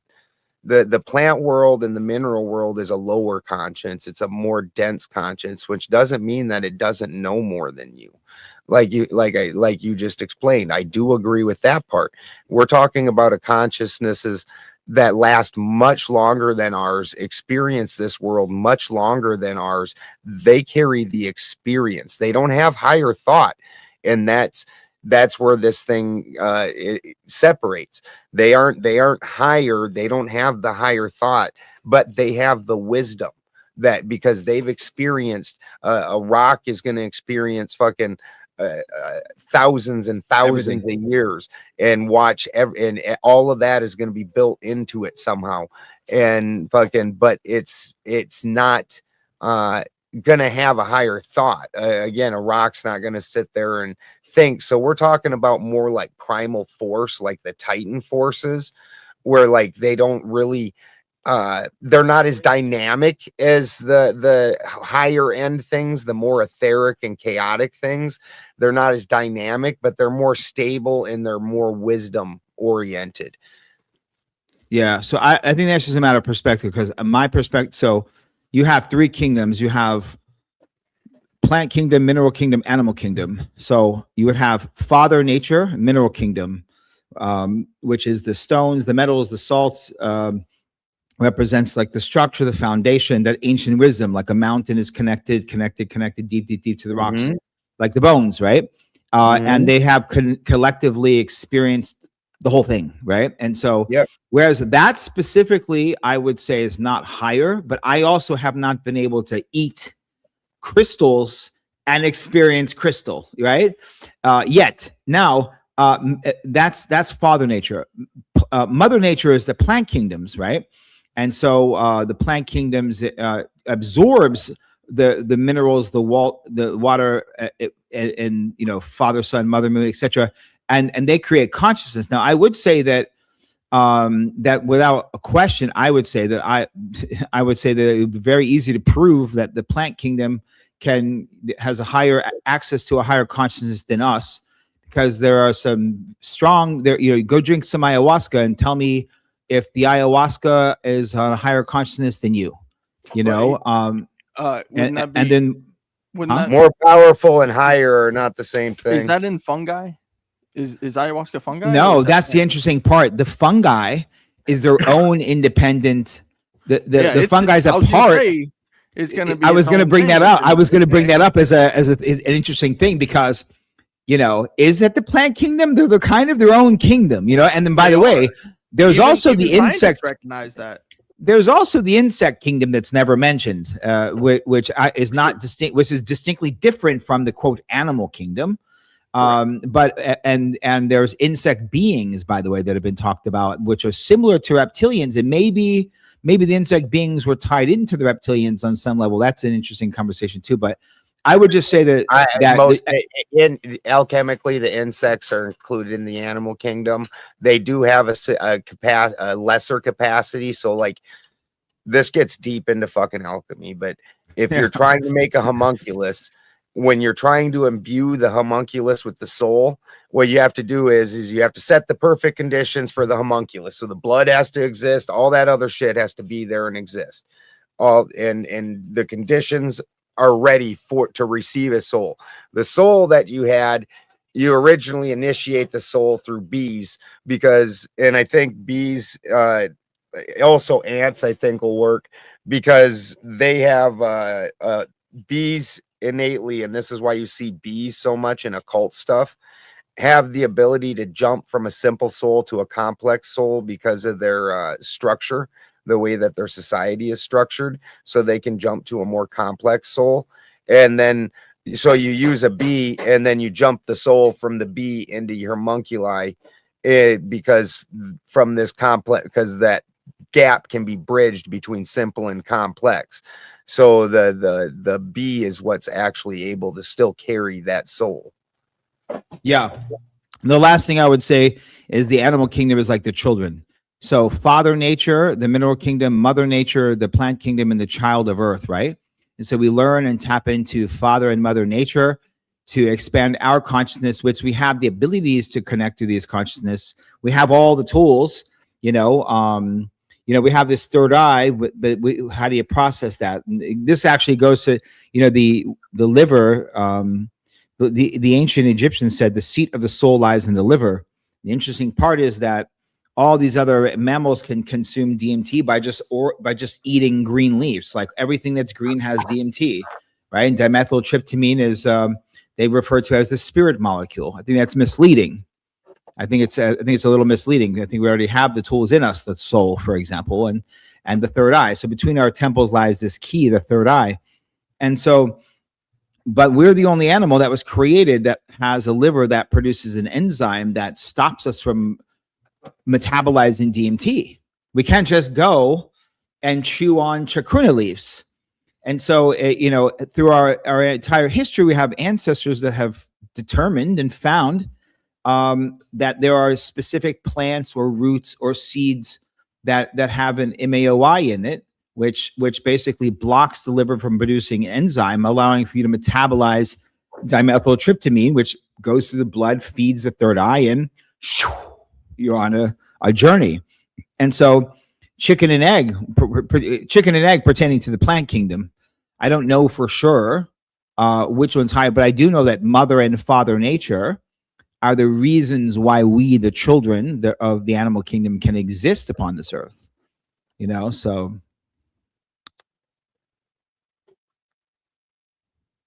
it's the last part of that. Yeah. No, I mean, like, I would say that the humankind obviously are very, very different, obviously, from the animal kingdom. And when you separate from that, go into the plant kingdom, fungi, whatever, insects, those are each going to be different. The mineral kingdom, soul, I can't see that. I would say that the spirit force that exists everywhere, which has the ability to maneuver things, that's going to be there.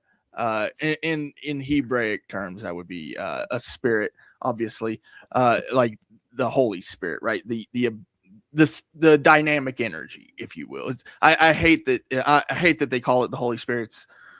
What spirit's not holy? Oh my God! Yeah, exactly, right. It's the dynamic energy because it's funny, right? Clay, it's funny, right? Because even if you have fallen angels, they're still angels. Yeah, exactly. So it's like, you're right. So it's like, what are we doing here, right? Because like say the embodiment of Satan, right? The embodiment of Satan, which would be like a pure, what we would call evil or adversary of good, but in its pure form, like cobra venom. The devil's you know, the evil upon the earth is like the devil's highest prayers being answered. Right. You know, so it's like it's a concentrated. So you know, yeah. Um, But defining soul, I certainly would definitely eliminate that out. Then going from there, I would definitely eliminate any spirit creatures because those don't have blood. They don't have they don't have they might. I mean, here's the thing. they do. Have the ability there to are transcend. trees. There are trees in the Amazon. There's a few. I think one's ahosacha that when you cut it, it bleeds, and it's like it's blood. It's unbelievable. It's shocking. It's got DNA in it. I mean, everything has DNA, but the Balderson, look up blood because I can't. Can you authorize me to pull up things on this? I mean, all you gotta do is do share screen, man. What? There's this red algae that looks like blood too, but I wouldn't call it blood. It's called sangre. It's called. No, trust me. It's called sangre de something. So let me try this once more with your understanding here, Omar. If a guy has been a mechanic for 50 years and I go to him and I'm like, and I smoke some fucking OG Kush and it takes me to the mighty mechanic where he imbues me with this fucking wisdom, it's going to seem super higher, but it's not higher thought. That is dense thought. That's things that have actually happened. That's wisdom. The difference between higher thought, something that hasn't happened. It doesn't have that denseness to it that wisdom has. So just because it's greater than what you understand, because 100% that a guy that's been a mechanic for 50 years, he understands fucking a million times more about being a mechanic than I do. That guy doesn't know anything about being a fucking farmer, about being anything else, just this mechanic thing. That's called wisdom, not higher thought. He's not going to philosophize about the meaning of life. He's going to tell you about mechanics, which if that's what you're going to seek and that's what he's been experiencing for fucking 50 years. And if we're talking about a dense spirit, 1,000 years, 100%, it's going to be mind blowing and more than what you know. That doesn't make it higher thought. Thought and consciousness, right? I'm saying consciousness. I'm saying that as far as consciousness is concerned, which would be connecting to, so when we say higher, right? What's higher? So higher would be on earth connecting to the earthly collective consciousness and thus a universal consciousness, right? And I don't see how any human's going to sit unless they're, doing certain things like starving themselves like Buddha for 26 days in a mountain or a cave, or, collecting to the animal or the plant or the mineral kingdom will provide a human the opportunity to witness, experience, bear witness to a higher collective consciousness, and thus expand their consciousness. So if I may too, there were some ancient understandings where they did not actually include the mind at all. And I'm wondering if this might actually be why they didn't include the mind in the soul and only said the mind and the soul aren't connected. See, this is why I'm in alchemy. Balderson, agree. By the way, we real quick, this is where we completely agree. So I just want to clarify. When soul was a different thing. Now we're talking about like connected. The consciousness and mind is separate. I don't believe they would have what we call the soul. I think we humans have a soul that's distinct and different from anything else on the earth. That's what I would say. So we're talking about consciousness and mind, correct, right, guys? That's what we're talking about right now. Well, that's what differentiates us from the normal animal kingdom. That we have access to a higher mind. Whether your normal animals do not have that access to higher mind. They have a soul, and they have free will. We all see animals do whatever the fuck they want fairly regularly. Yep. Gotta get a free will. But an animal's not going to sit down and they piss on your floor because they decided to. Yeah. Like because the dog's pissed off at you because it saw you pet another dog and you smelled like it yesterday, and so now it pisses on your pillow. Like Cats that dog braying does all over what the it, fucking place. yeah, that dog's doing what it wants. It's got free will. What it doesn't have is higher thought. That dog's not going to create a society, think about philosophy and the good and evil. It's like, was that evil what I did on that pillow? You know, like it doesn't. It's so it doesn't have higher thinking. This is from the Gnostic point of view, where the Promethean idea of the original story of the Garden of Good and Evil, because Adam and Eve, prior to eating the apple, also did not have high access to that higher thought. This is why they did not understand good nor evil, did not have higher thinking. So Maybe they were asleep. So through the eating of the apple is where they gained this higher thinking and became something different than the rest of the animal kingdom. Fruits of Mother Nature, exactly.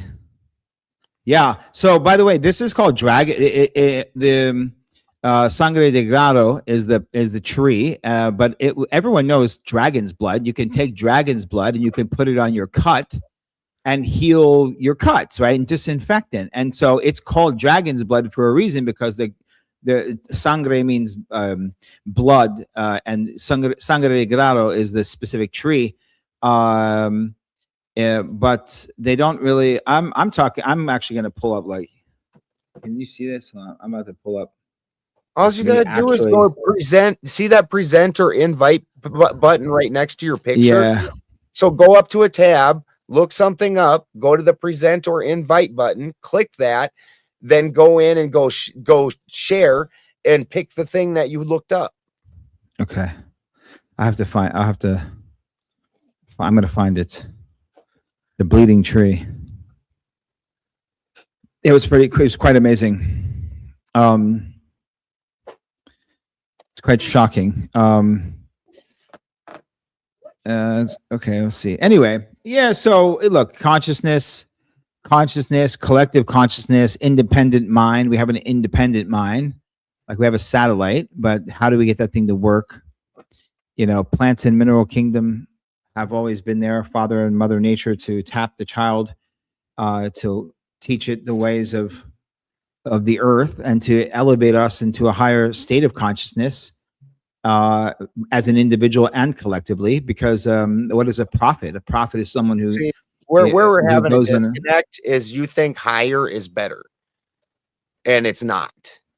And that's where we're having this disconnect. Well, because then it would be... you think I'm being derogatory to plant medicines, and I'm absolutely not. The wisdom of the earth is one thing, and the higher etheric thought is a different thing. And you need both. This is the unique position of being a human, is that we can contain both and put them together and use them both. This is where we become the magical being, where we can engineer things that we've never experienced before, because we have higher thought, and we can match that to our wisdom, and then we manifest it on this egoic plane.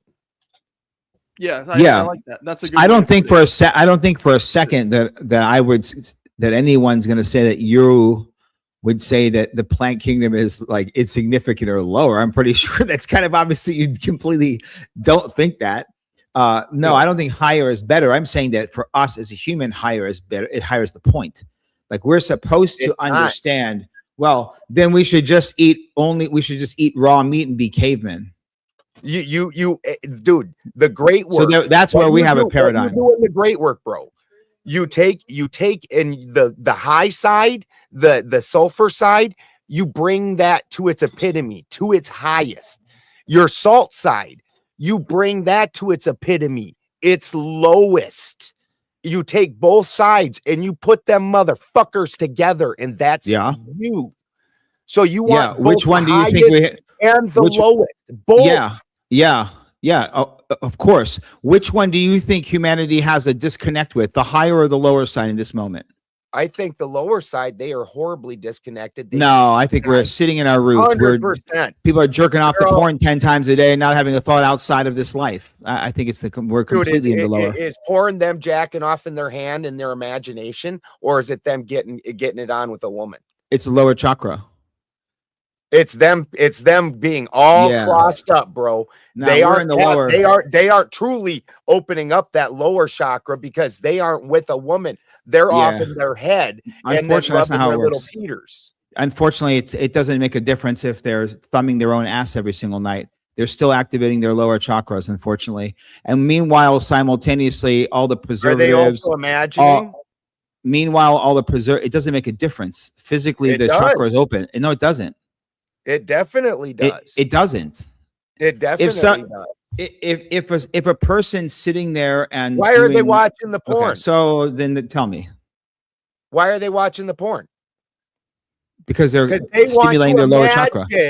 Imagine they're activating their imagination and then they're rubbing their peepees. That's why they're watching the porn. I would say the reason they're watching the porn is because we have been under a chemical attack of the third eye, whether it's through SSRIs, everything in the water is pharmaceuticals, where we're literally closed off here. And so they just want to fucking feel something, even if it's fake. So they'll imagine or visualize by watching porn just to feel something. That's why they're not actually getting any true satisfaction, because if they had sex one time, it would feel better, but they're jerking off 20 times. Let's just say, I'm just making up obviously arbitrary numbers. They're not getting satisfied in any ways. So they're going deeper and deeper down the rabbit hole, right? Getting less and less satisfaction. Well, meanwhile, opening up new doors, watching this type for the first time, watching that time for the first time. Next thing you know, they're watching is that because they aren't mentally stimulated? Huh? Is that because they aren't mentally stimulated anymore? Because the dick's still working exactly. Again, this is not okay. So maybe we have a different understanding. This is not the seventh chakra would be higher. Yes, they're completely turned off, and they're stimulating just the lower chakras to feel something. Yeah, I'm saying we're completely. No, the reason that they had to change and get dirtier and deeper because that root chakra still works the same. It's still this motion, right? That's just all a man. This is how that one works. You just do that, and you just wrap on it until it spits. Yeah. Fucking the higher chakra, that was the one that was having a problem because now all of a sudden, because you have to do something. That's now you just proved my point. Now all of a sudden you need something more stimulating because a monkey can and that's why. Yeah, exactly. A monkey can sit there and be grounded in reality deeper by stimulating his lower chakras by touching his little wee than anyone tapping into the higher. That's exactly what I'm trying to say. I think we have monkeys start getting into S&M and higher grades of porn. That's all mental, bro. You know what? At the end of the day, the dude sitting there watching porn is just watching different porn. He's mentally different. He's still just doing this for that lower chakra. So he's stuck in his lower chakras. That's exactly. You're just proving my point more. No, he obviously is up working in his upper chakra. That thing, that's why he has to keep stimulating that thing, bro. This is still the brain. Exactly the same when it was missionary sex as to B&D and S&M. You just do this one thing. Balderson. The thing that quit being stimulated was his mind. It doesn't make a difference. The mind's shooting down to the lower chakras. That's exactly what I'm talking about. They're stuck in their body. What are we saying? You can't separate them. You cannot separate them. Obviously, when we eat, we also experience pleasure. When we sit in the AC, we also experience pleasure, whether it's in the mind or the body. You cannot separate them. They're forever entwined. Whatever the peace symbol, whatever the yin yang, they're forever entwined. You can't separate them. I just pulled something. Yeah, I think I'm sure we agree on this, but we're talking about different things here. Like I'm not talking. Oh no, we're coming to an understanding. It's all right. Yeah, we're not. No, it's all right. But what I'm saying is, you're on more of a new age thing, and I'm on the actual old. No, thing. I'm not. If you guys look at the alchemy out of the understandings, and the way the world actually works was always put into these understandings, and you guys took them out. Who's you guys? I'm being all the new age people. Yeah, I'm not a new age. I don't hug trees. Systematic about it. This is why, as above, so below. My shit needs to work on this earth as it does in my imagination. Obviously, but that's called balance. That's yin yang. You cannot be a master without being balanced in both. I say this all the time. The yin and the yang. The shaman is the line in the middle. So even when you go in the high, you're grounded in the dark. And when you go in the dark to save someone, you're grounded in the light, of course. But I'm saying that our world collectively has a look, lower self versus higher self. Let's just for definition, let's see if we agree. This says lower self is ego-driven identity, focused on survival, status, pleasure, fear, control, reactive rather than reflective. Huh? Ego's here.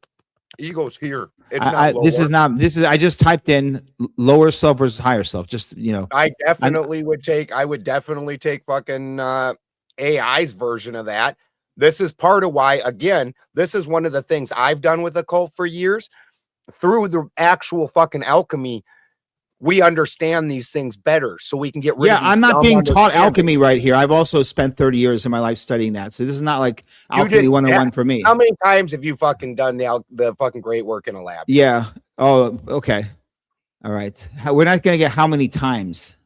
What degree of Rosicrucian? We're not going to get in. That's lower self shit right there. No, look, that's called wisdom. That's called I've done it. I'm trying to read what this says, dude. I didn't write this, Balderson. This is not my definition. You clearly see I wrote lower. Okay, so let's read it. Looking to some definition on the internet is definitely not going to progress this conversation. Well, it is if we both have different understandings, so we can take these point by point, see if we agree or not. Well, give me yours. Don't look up the internet.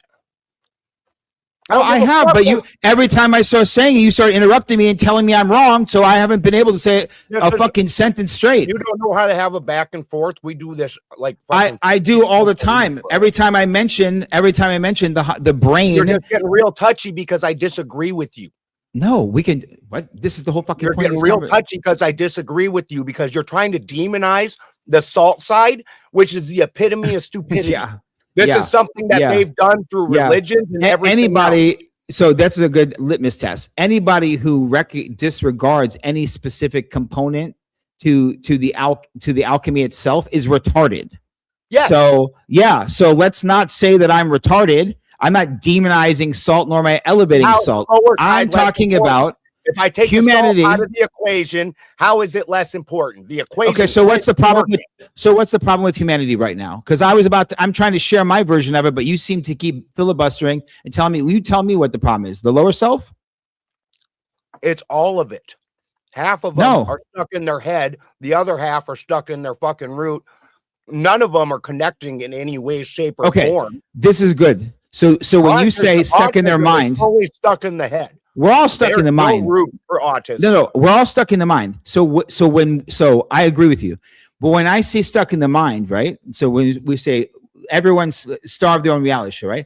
So when I say stuck in the mind, I say, where's the problem, right? The problem would be in the search, right? So instead of people going for the higher self, which would be going into the great work, even the awareness of the great work, they're going back down into the lower realms of the materium. That's where I'm saying. So then you tell me from the mind where's the problem?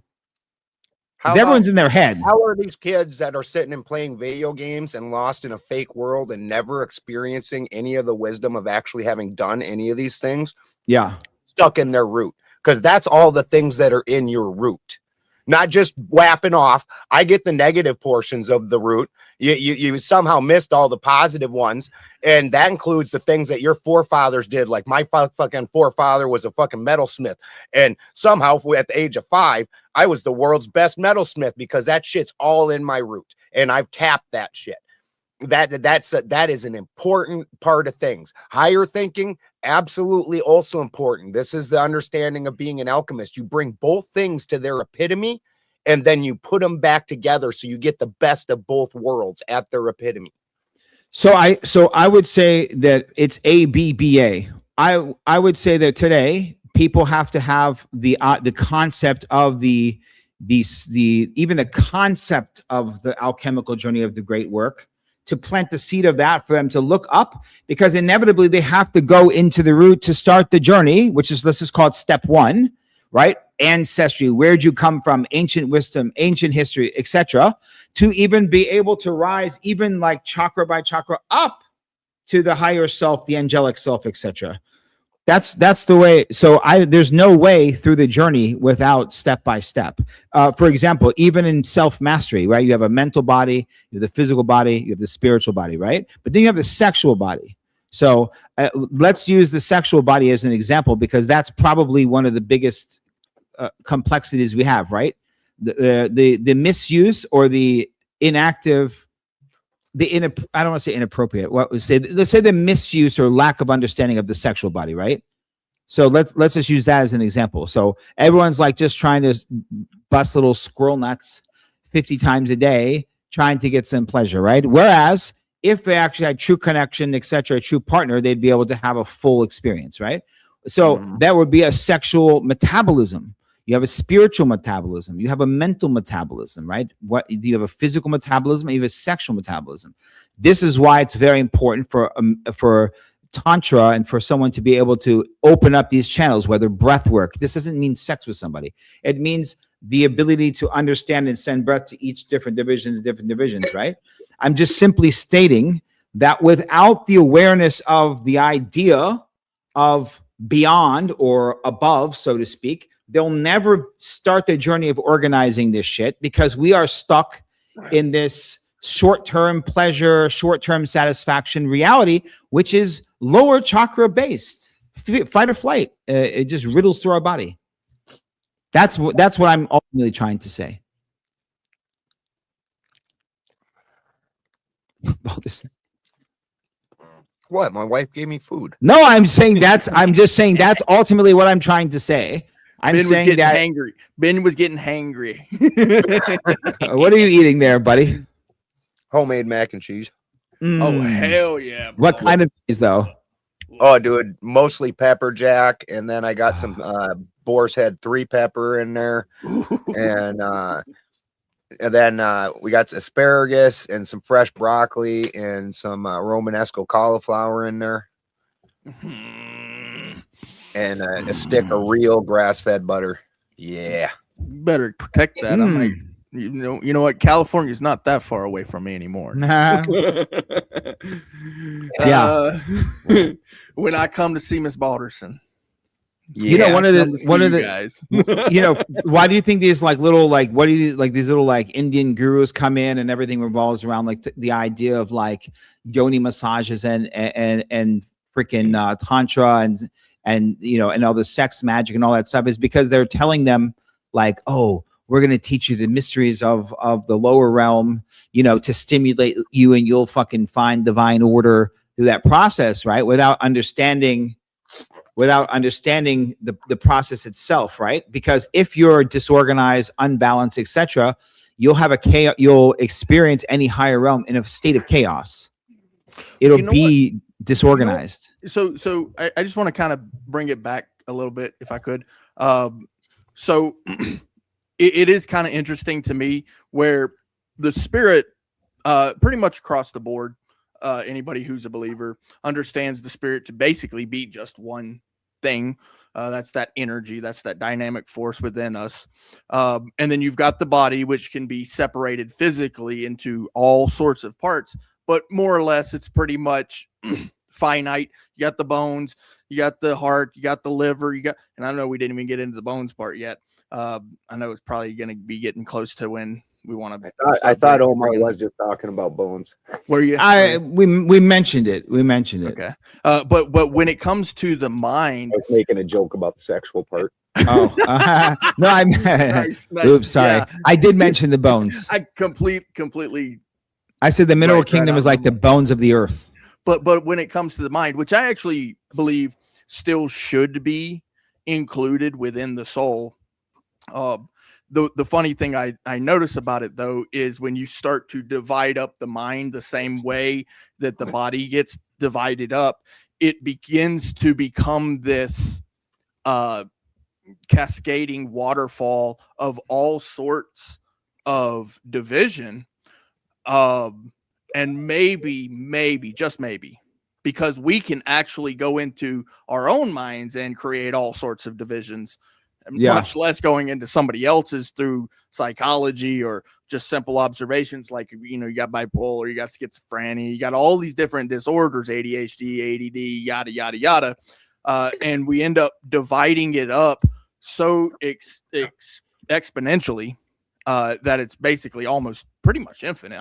I mean, it might be finite, I don't know, but it's almost like it's infinite. division within the mind.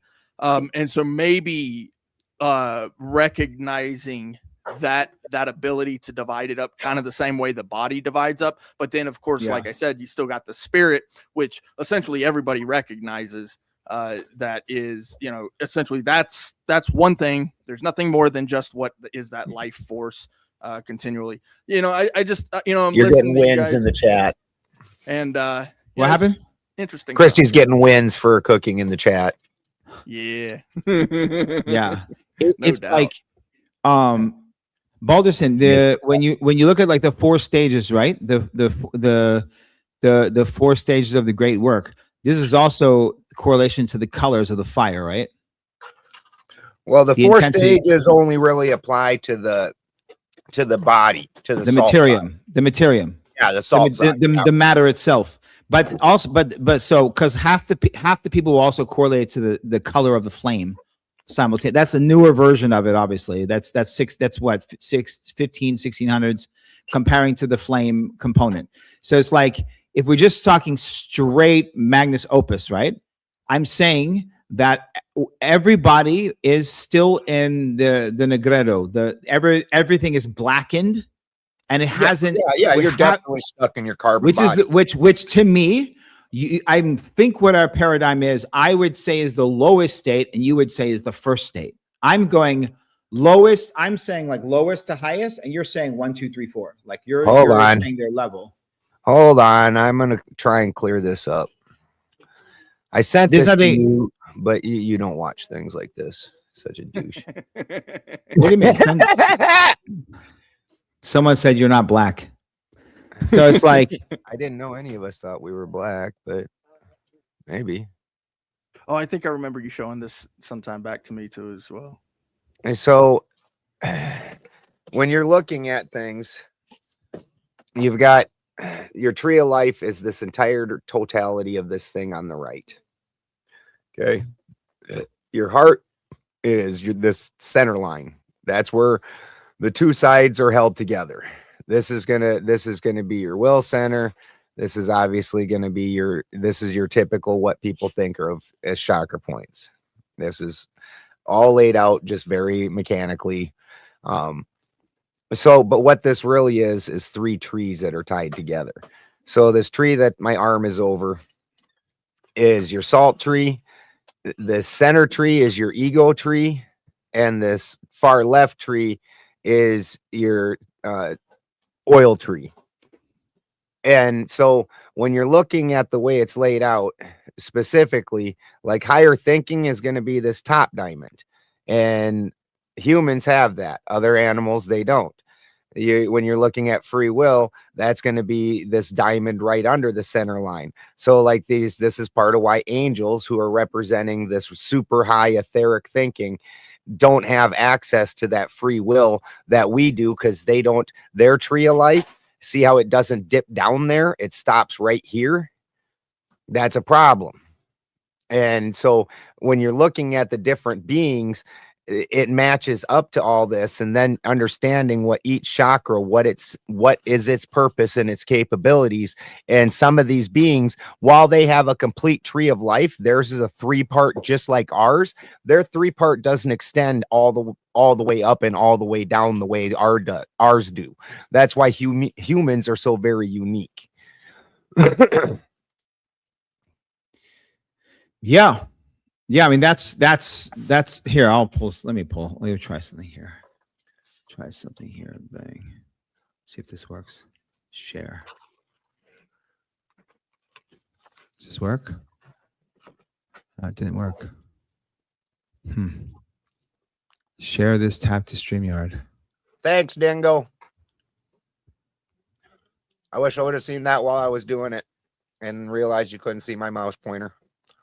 It's I am as handicapped as Omar at these things. I've been at it longer. I don't know about well, I mean, I don't know about as. Oh, dude! When I first started, it was so bad. You go to present and invite. There you are. See, and now. Oh wow, we just did that. All right.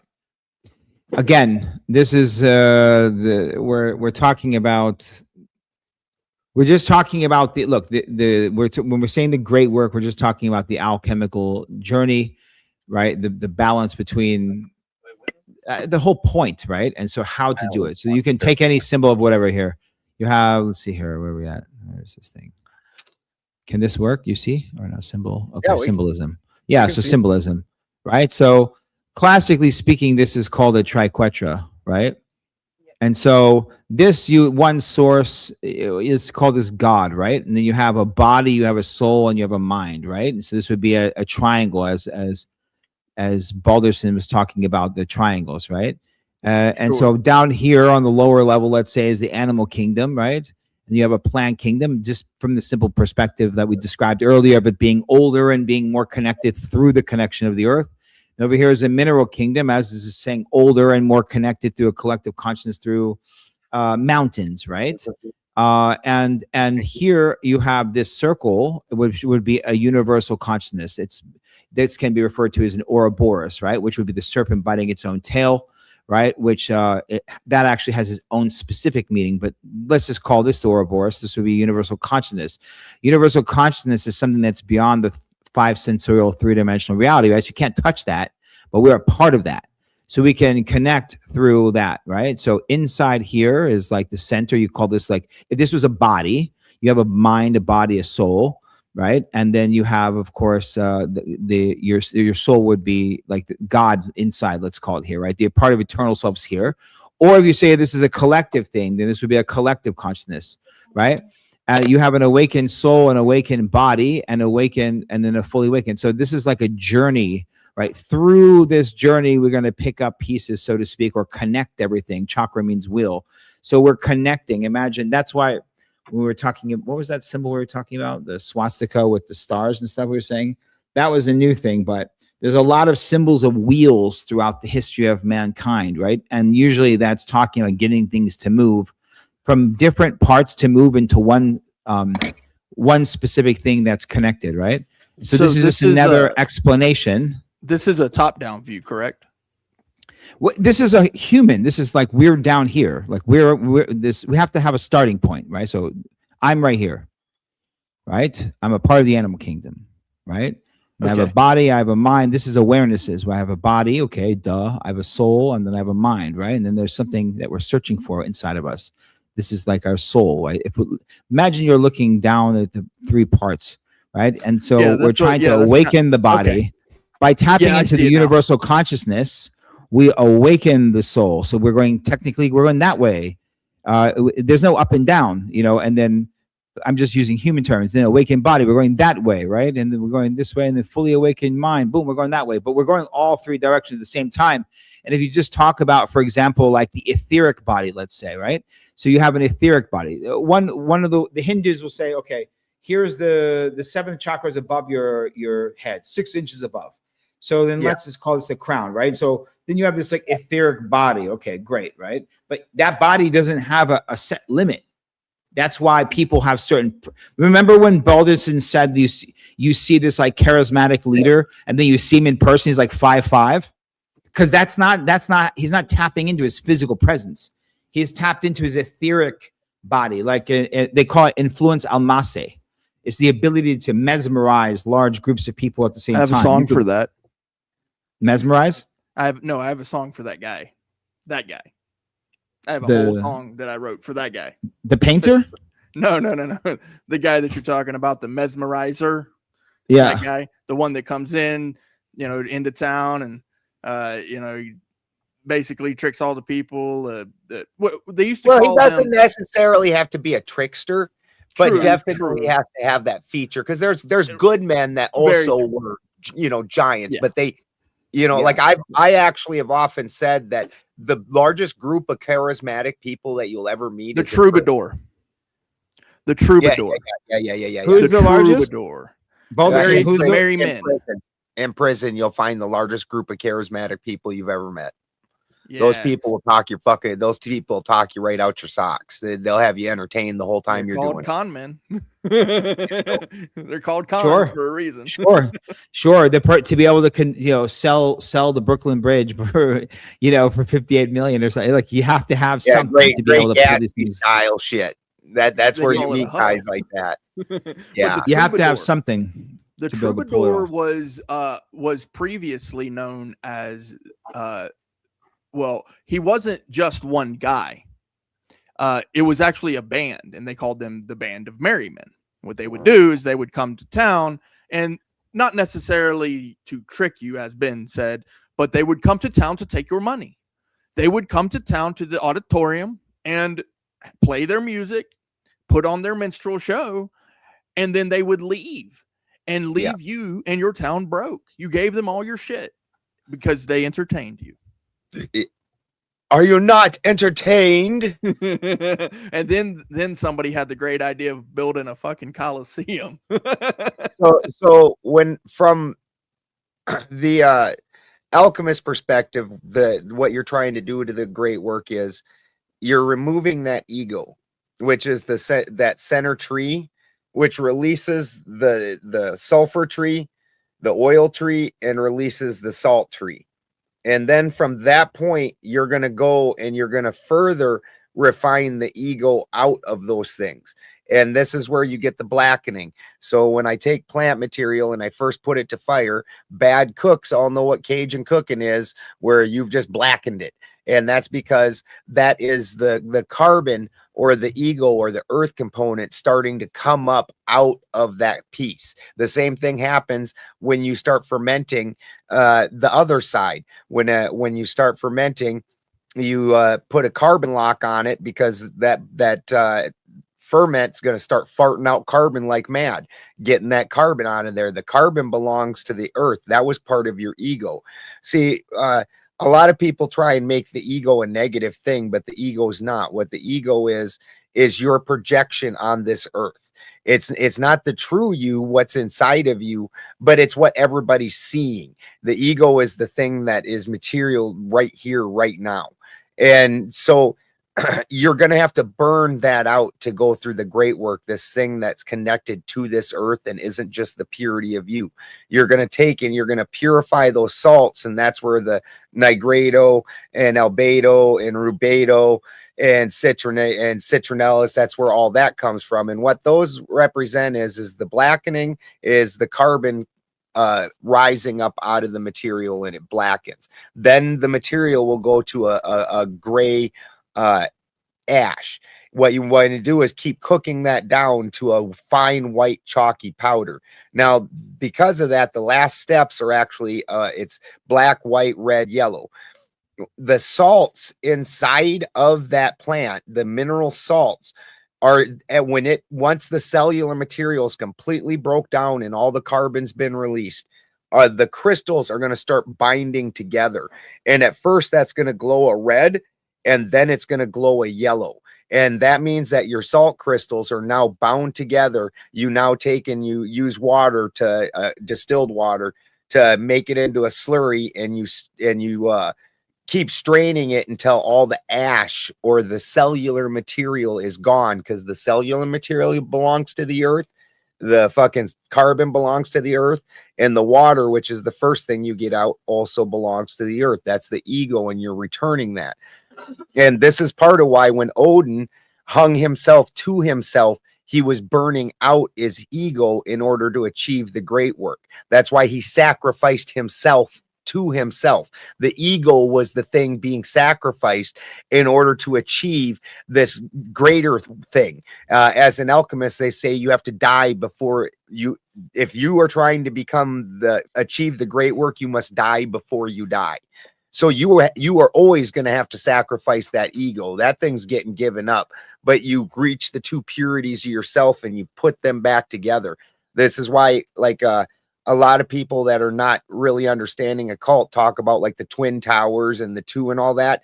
If you ever look at any Masonic drawing, there's always three. There's two tall ones and a short one. The short one is the ego, and that's the one that's got to be sacrificed in order to bring these other two to their epitome, and then those things get merged back together. Yeah.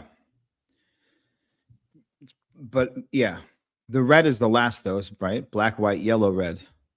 Yeah, it might be. I might have them mixed up. Yeah, but you can Yeah, it's literally the same concept of burning wood, for example.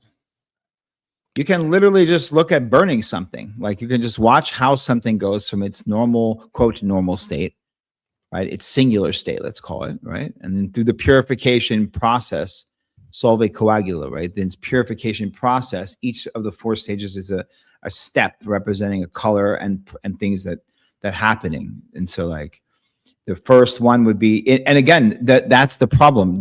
Again, the point is that you're not on step 1.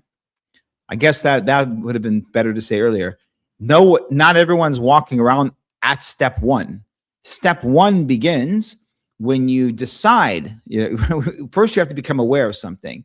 Then you have to decide. So you don't start the great work until you become aware of the potentiality and then decide. Like, for example, in Islam, they say jihad is when a person would declare war against their own inner darkness. So when they say like, the best way to lose weight. Yeah, the best way to lose weight is to decide to stop getting fat. Step 1, stop getting fat. Then step 2, start talking about losing weight. You don't drive a car down the highway and try to bust a fucking U-turn to go the other direction, right? You have to slow down and turn around. It's a decisive action. So the process of where everyone is, when I referred earlier that everyone's in the Negrito state of the blackening state, is meaning that they're in this from nothingness into that blackened state, which is like the fear, lust, anger, that first step, which is the initial flame touching, in the ignorance, the initial descent into the darkness, then it goes on and on. Then the purification process begins, truth from illusions, etc. Then you have well, here's a question. The yellow would be like the illumination, like the awakening process of not being awakened. Yeah. So with the mind, obviously we're still in the mind stuff. You're going back and forth between the body and the mind, right? You mentioned like the burning itself, which would be the body, and then the mind is like that's one way. But remember, the whole point that what we're trying to say is with the great work, you can look at it as representative in physical matter. Like Sure. You can look at it in the alchemical aspect of turning a base metal to a gold. You can look at it from the awareness perspective of self-awareness, right? Or even spiritual awareness. You can apply this process of which Balderson went into deeper detail into anything. The physical transformation of going from 300 pounds to like, a professional athlete. You can go out from being asleep to awake. You can go out from, right. You can apply the great work to any aspect of the mind, body, soul paradigm. Well, I think about someone like Asvarun, who keeps pointing out that, people who are like essentially just absolutely stuck in the repleasuring of the body, just absolutely destroying the mind, where that leaves them, and he points out that it's essentially you die quicker by doing so, right? You essentially are literally shortening your life according to his beliefs, which I don't necessarily. Well, that's Hinduism. That's Hinduism itself. Yeah. But it's not just Hinduism though. There is an idea in the occult that understands that, and what it is you're not necessarily shortening your life, but you're interrupting life your force. maturity, your life force, and your maturity. Yeah. So that's what I was going to try to get to. The idea is, and this is in anybody that's read the Salts of Salvation, which is an amazing older occult book, and this is written by a doctor, a fucking very well respected doctor, and he calls it the Christos fluid because he's a Christian, and he talks about the fluid. It goes down first. And as it starts out in the two hemispheres of the brain, which are actually oppositional, and then it secretes from the pineal, and it starts its travel down. And as it goes down at each chakra, basically it's gaining salts until it becomes and this is similar to the idea when you're talking about an alchemy. It gets down to the bottom and it's got and this is going to be like for a man, this is going to be your prostate. And there you have two choices. You can either eject it, and which is the sacrifice, of lives, and then that is just gone from you, or you reabsorb it, and then it starts moving its way up. And as it moves its way up, it starts winnowing off the pieces that it doesn't need, like chaff from wheat.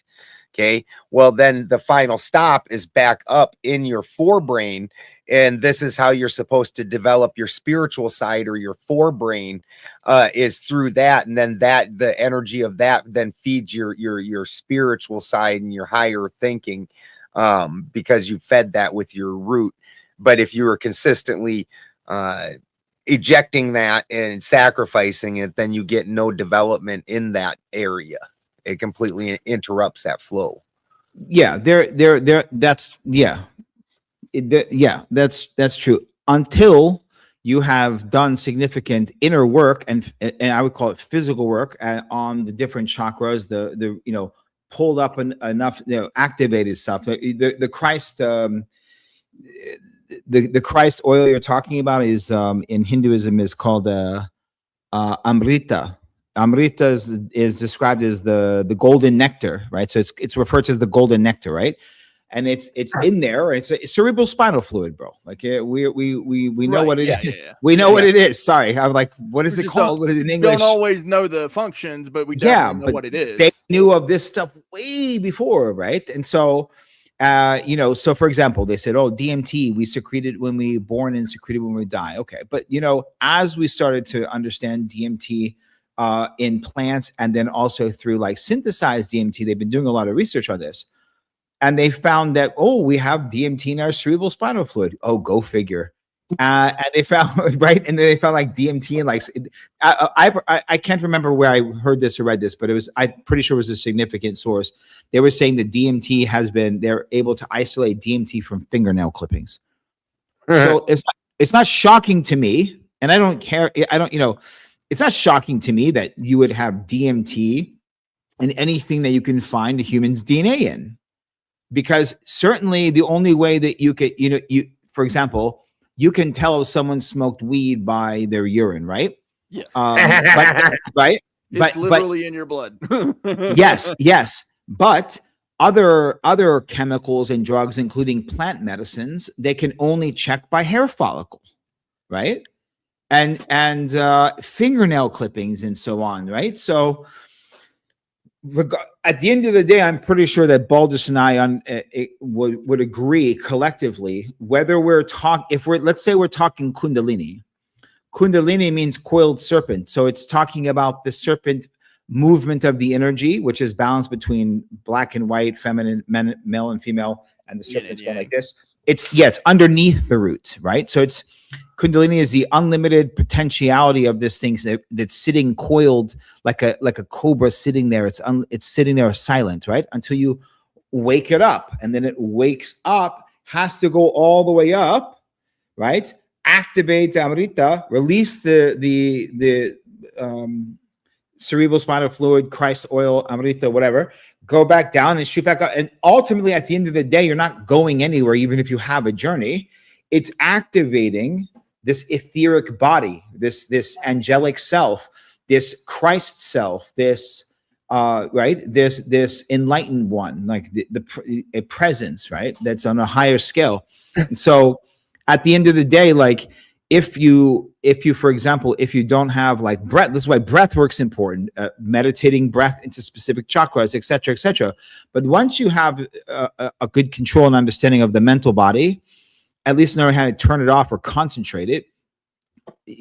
When they say like meditate, think of nothing. Impossible.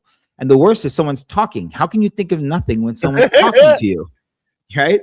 And so you have to direct it into the breath, into a specific, you have to give the mind, you can't shut down the mind. You have to give it a job.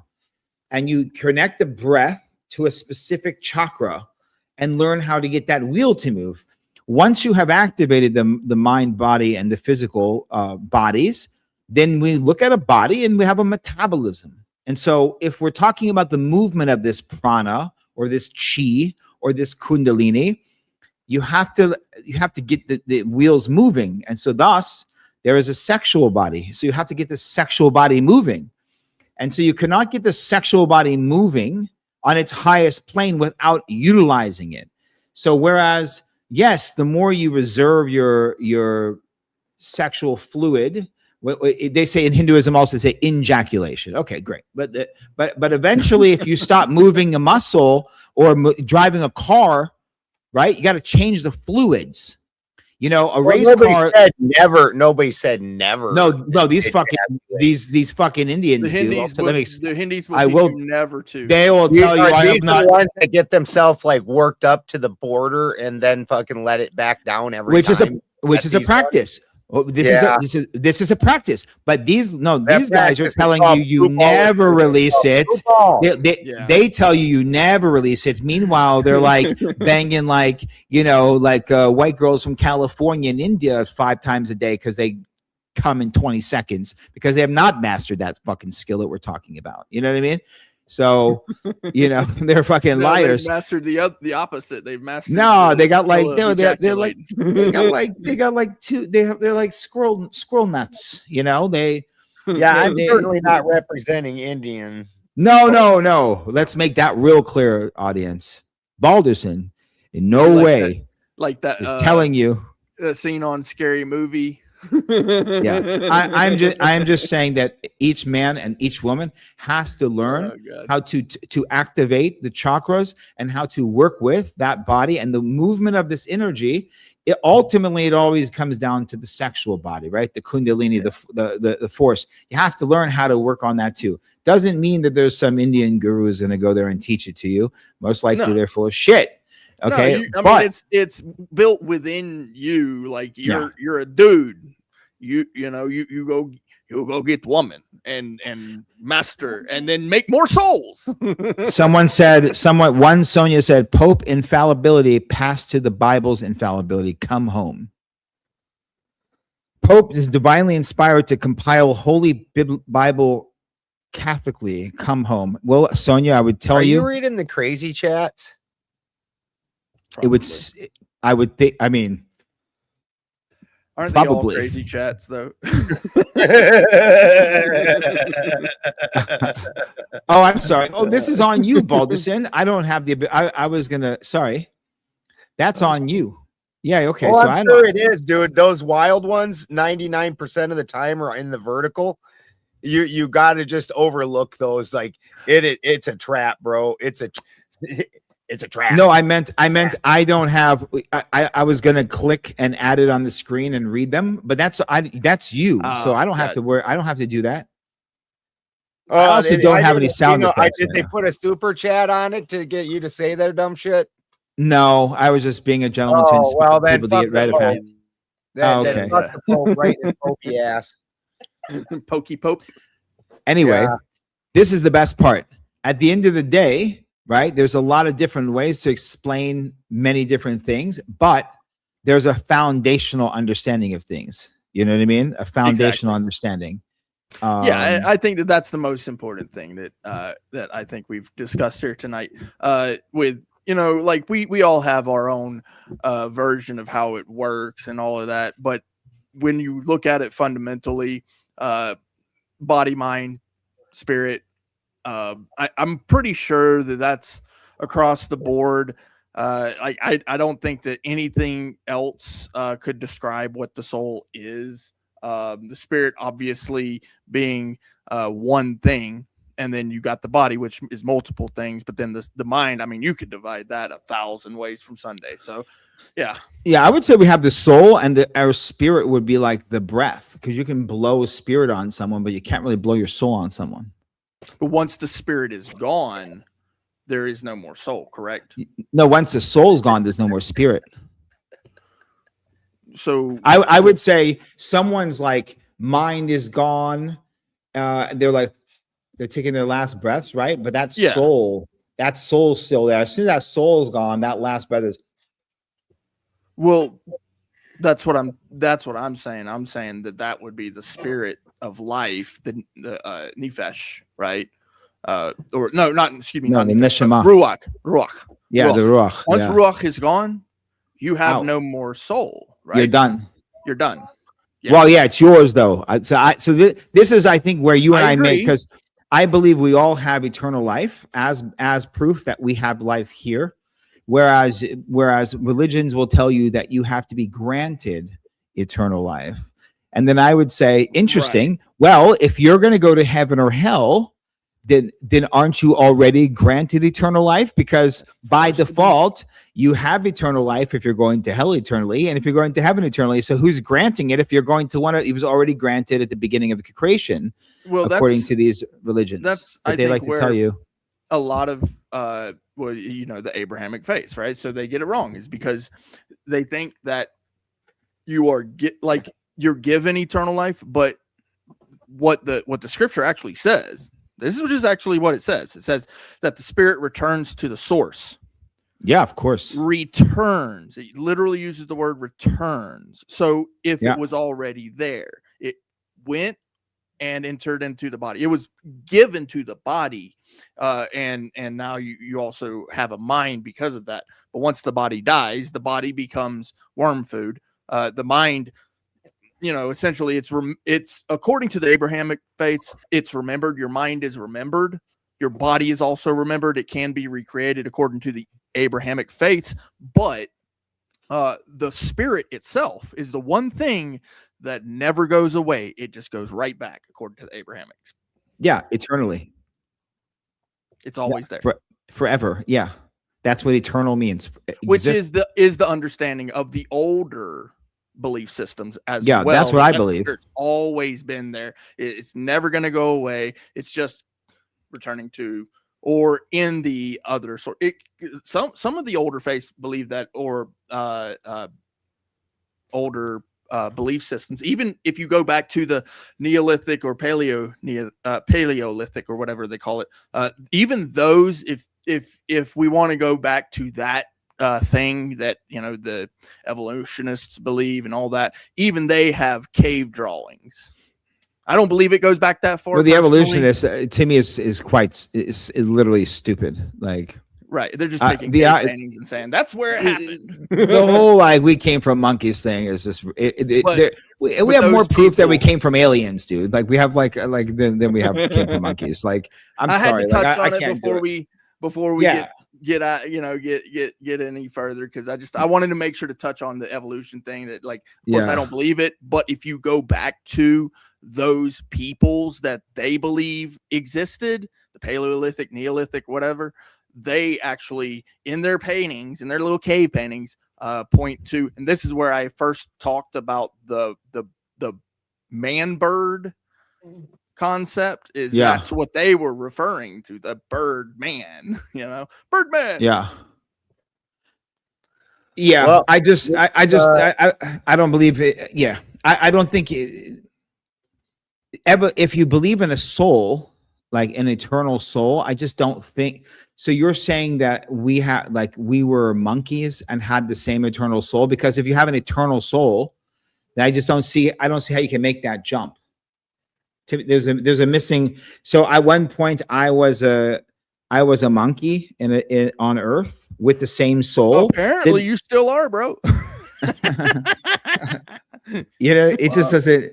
The whole missing link thing. It's just I don't see how it's Link was a character in Zelda, sir. Yeah. Link has a soul. Well, Link has this has been an excellent discussion. I look forward to more of them. Omar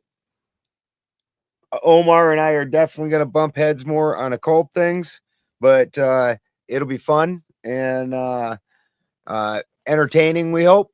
And now I'm going to go ahead and drop the link for anybody that wants to come in and harass all of us.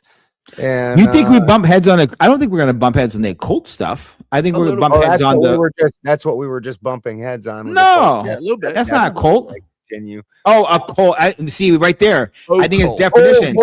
Yeah. Because occult, where I'm immediately thinking to the branding of occult in the esoteric, and this what we're talking about is traditionally speaking occult wisdom, the most occult of all wisdom, actually. Yeah. Correct. That and the serpent wisdom is the most occult. So Well, yeah, I like think you That's said what I'm about saying. We're gonna have, but we'll get there. We'll get there. yeah. That's Well, how I mean, this is what these conversations are fantastic for, and we'll I all think have the- a better understanding. yeah, the whole goal of this is for us to to blow the dust off of the books that we've inside that's already that's already absorbed, and to run it through the cleansing cycle, right? And then to introduce it to people for them to be able to maybe sometimes hear for the first time, probably, I would think. Right? Absolutely. Yeah. And A I lot think of that's this stuff probably. that's going to be the biggest advantage, really, is that I believe that probably a lot of people, if more people come through, and especially like the newbies when they come through, these are going to be things that they've never even heard. Obviously, with you guys, obviously, but even with me and my understanding within the Abrahamic faith, like I'm sure that people are going to come through and be like, oh, I never even realized that the spirit was something that returned, that Right. was something new that I never. I'm hoping they're listening and understanding that these things that we're talking about, is the soul, or whether it's logos like we talked about last time, or the original thing you guys talked about was Lucifer and all that. Yeah, all those things. Clay, I was just thinking about the evolutionists. They have to not believe in the soul. I just realized, because if they have to say they don't believe in the soul. Correct. Because if they believe in the soul, then I'd say, okay, does a monkey have a soul? They say no. I say, well, then how the fuck was I a monkey if I have a soul? Because because that wouldn't be a monkey. Spirit. It involves a spirit, and they don't believe in spirits. Well, they cannot believe in spirits all they want. I mean, that's I don't. Someone said I don't believe in gravity. It doesn't, we can fucking show you. I mean, yeah, well, yeah, no, you're absolutely right, because as much as they say, I mean, there's a downward bias, but you're not really proving gravity. Like that, there's an observation, where I go like this. That doesn't prove gravity. That's actually harder to prove. Actually, you're right. Gravity is harder to prove than spirit. Spirits. Yeah. Great point. Actually, great point. Yeah. It's actually harder to prove gravity. Bro, I've made that point so many times. Not exactly that point, but the idea that something came from something, right? That idea that something came from something. Yeah. In all of these concepts, rather than something came from nothing, is basically the backfall argument, right?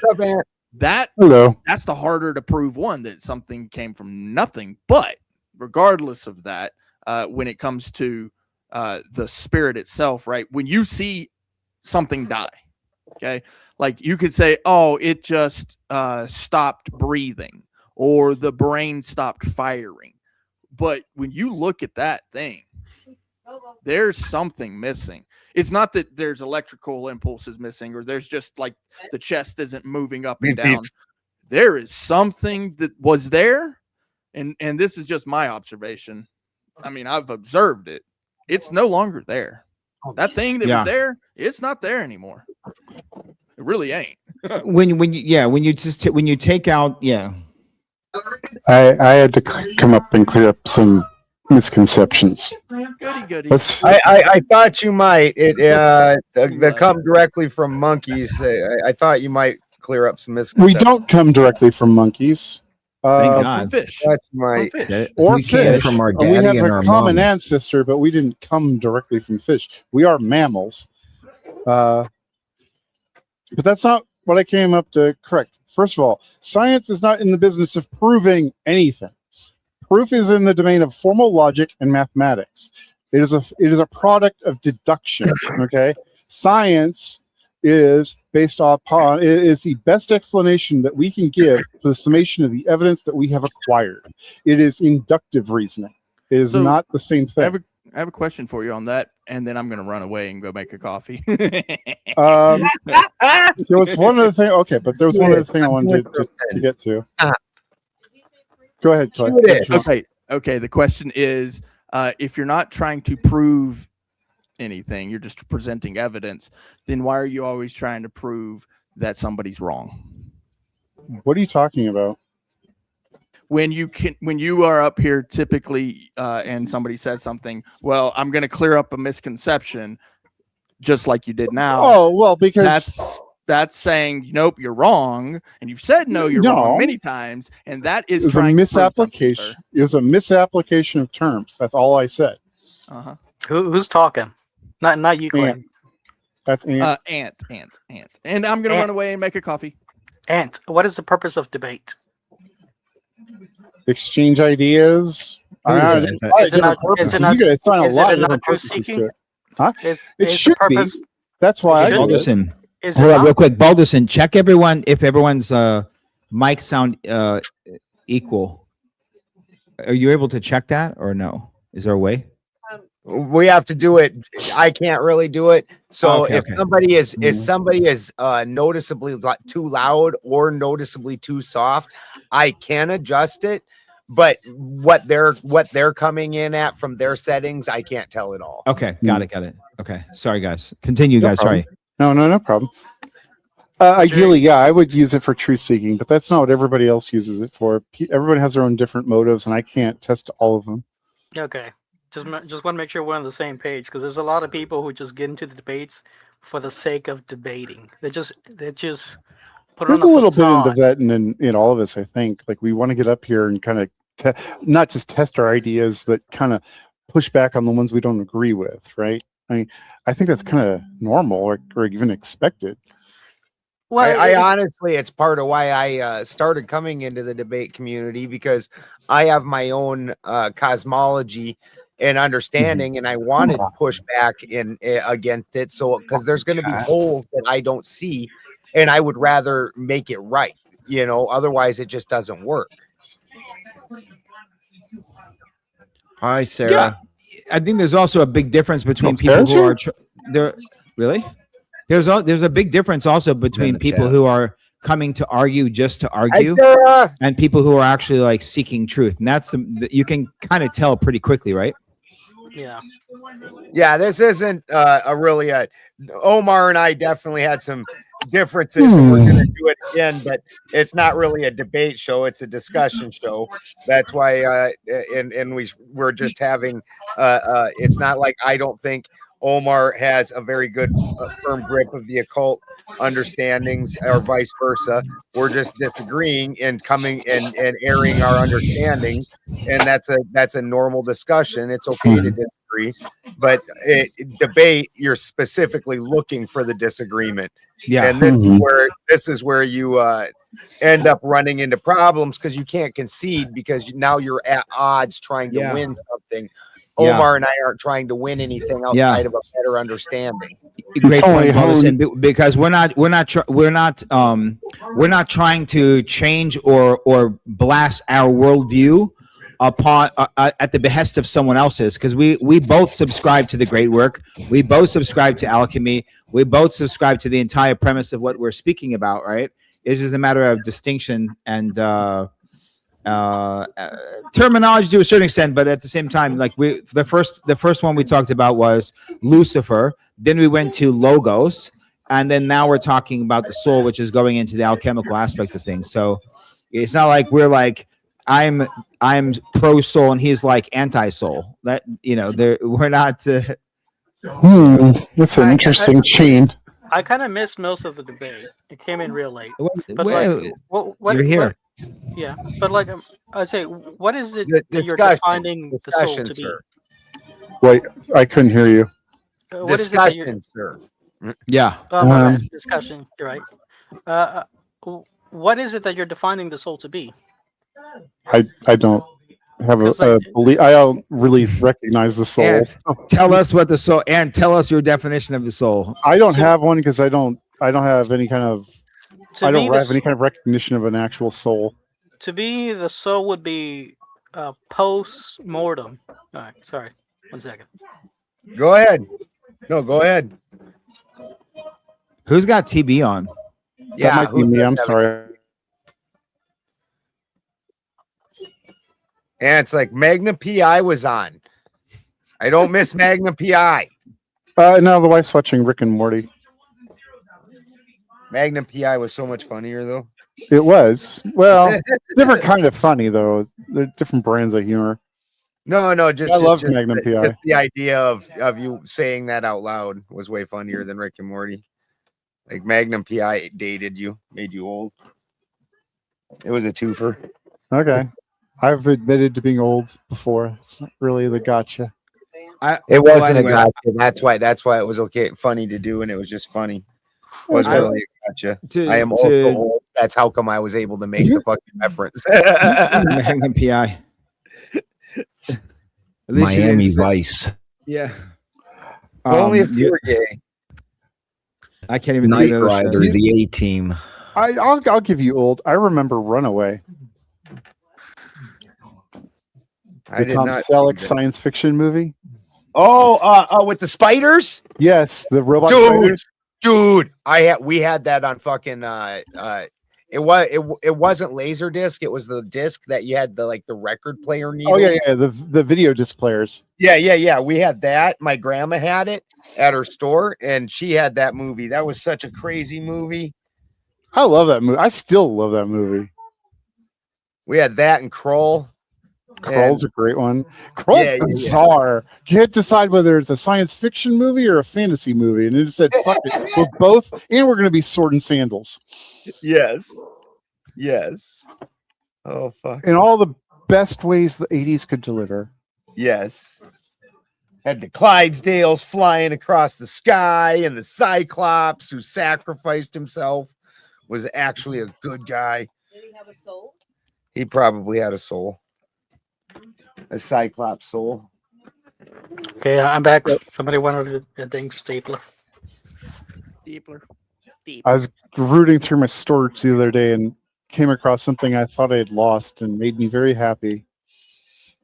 It was my copy of The Best of Henry Kuttner, who unfortunately was tragically taken away from us too soon, but he could have easily been contemporary with Heinlein, Asimov, Niven, all the big sci-fi writers of the 50s and 60s. Easy. Nice. So, to me, what a soul is it is post-mortem. It is that after, well, it's post-life more like, because life is a conceptuation of both mind and body. So once you have a mind in place into a body, that mind now has an experience through the life, and that develops a soul. And it is All right. only Sorry. and it is only after after a mind inhabits a body, and after that post-mortem is when you get the soul, or when you get the separation from the mind from that body, the mind from that life. Because without the experience, without that mind having the experience through the body, it doesn't really have a soul. Well, So that's a very that's what the Christians would tell you. The Christians would tell you that the soul is something that you're going to be given after you leave this body, right? But so if we say there's a mind and there's a body, and then we would probably both agree that the breath is a necessary contingent, a grounding contingency that connects the mind and the body, right, into life in this existence of this 5-sensorial 3-dimensional reality, right? The breath. Yeah, if you can't breathe, you die pretty quickly. Okay, About 3 minutes. it's I got you. I'm saying so we would add the breath as this would be the contingent factor that connects the mind and the body into this thing we call life, whatever we think that is in this reality, right? The breath is connecting those, right? Well, I would say that the soul would be that essence that the breath is derived from and within, that connects us to actuality, which would be beyond the material in which we may have came and beyond the material from which we may go. When I say may, I mean who knows where the fuck that means. You understand? I have no idea. I'm not going to, because as soon as you say good places, bad places, now I'm attaching to a religious theology. So I'm not trying to attach to any theology. I'm trying to simply say just existence. From whence you came.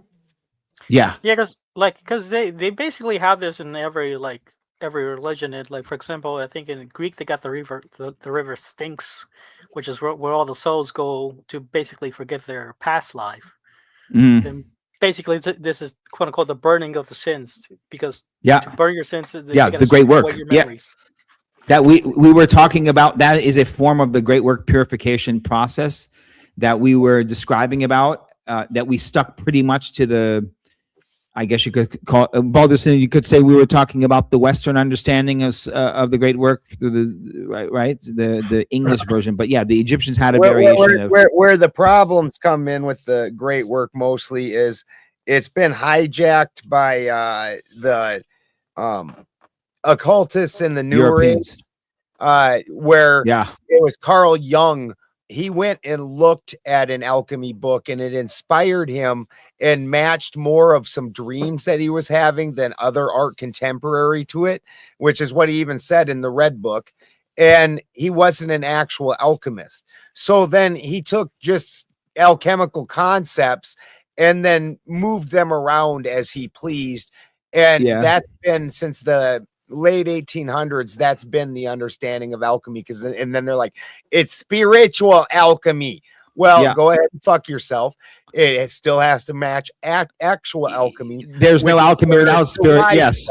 Yeah. So based off that, you were kind of trying to insult me by telling me new age shit. That's fucking, you know what I mean? Because you're calling me, you were calling me a European. You basically said I'm a fucking Carl Jung disciple. I'm playing. You're just a European. Carl Jung was German. I'm not insulting his heritage. No. I'm playing. I swear to God, I'm joking. Here's the thing. I don't believe Carl Jung had any dreams and visions. I think that he was into the occult. He became a psychologist, and he studied in like Rosicrucian, which was in German, was at least better than the British version, right? And he was looking at a Hermetic Order of the Golden Dawn. He's piecing some stuff together. In order for him to rewrite stuff that was already talked about before, he had to have some sort of special revelation, some sort of, which is his dreams. Like how come everyone has? You have to have some connection. You have to have some connections in that time era in order to have your shit published. So I agree with you 100%. If I tell you a story about something that I just thought of or read, but then if I tell you a story and then I tell you about how I learned it, it happened to be some badass way of me learning it. It sticks better, Now you can have those. I just don't think that his, proper college educated self was, I don't buy the fact that he was having mystical journeys and everything. And just like Manly P. Hall at least had the courtesy to not tell us that he was having any forms of revelations. He was like, I'm a student. I study. I got a question for all three of the leaders. and I would like it. You're what? I would like it one by one. Leader of the pack.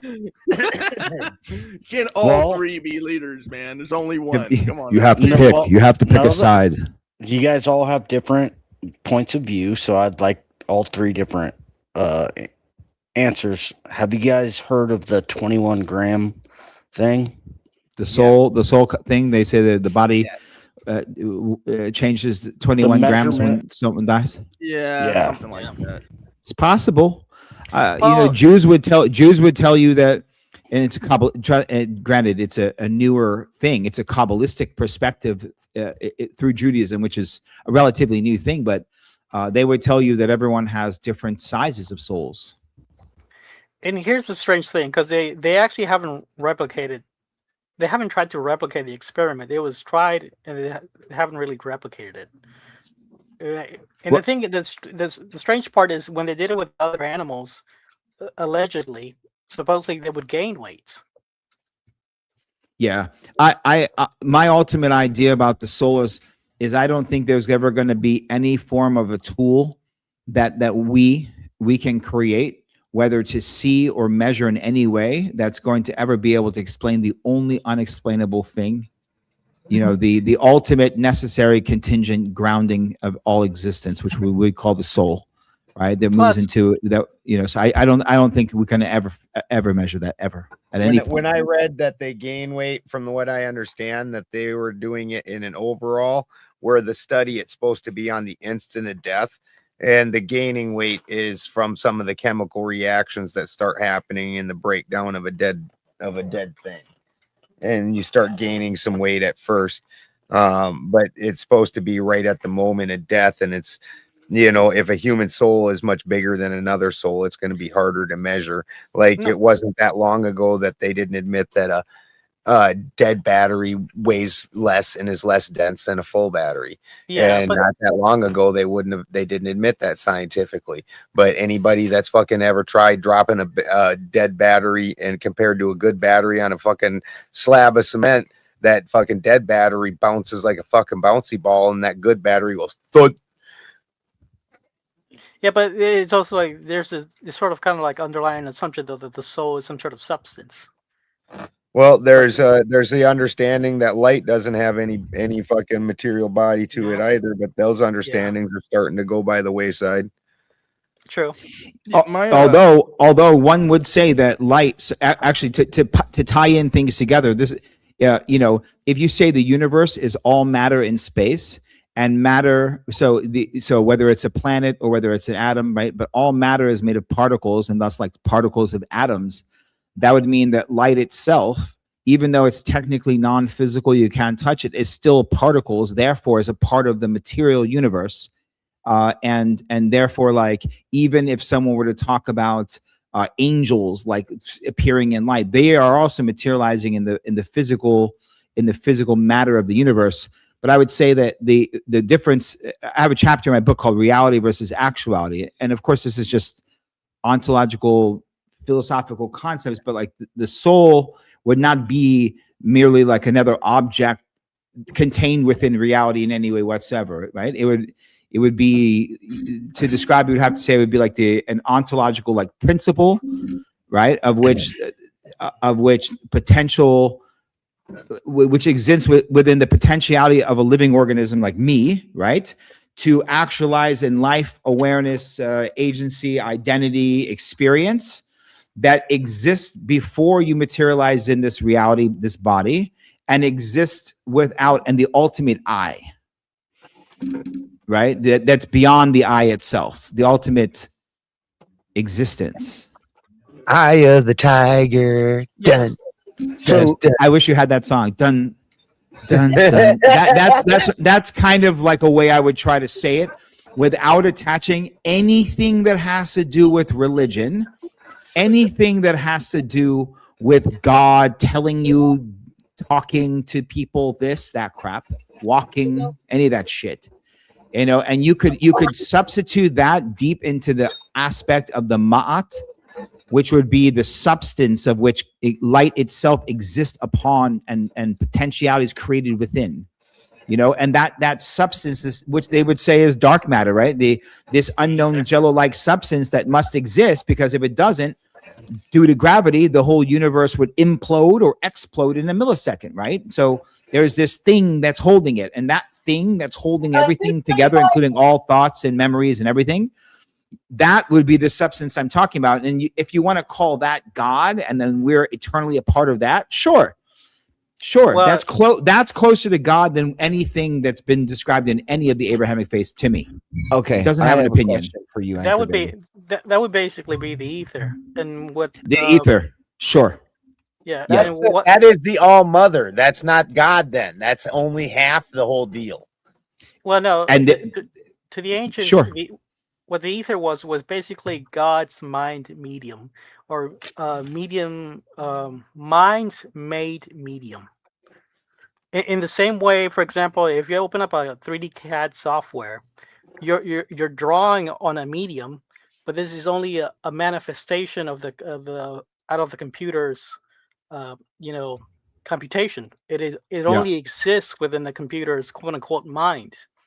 So sure. the medium, were like when I'm drawing on like a 3D object or a 2D object, it is only that medium is it's the in between, the interface between the God computer, yes, and me. That's the fifth element concept of Aristotle. I agree. That's also a part of reality. Because that's where that's not what I'm saying. It's not the fifth element, which is still a medium.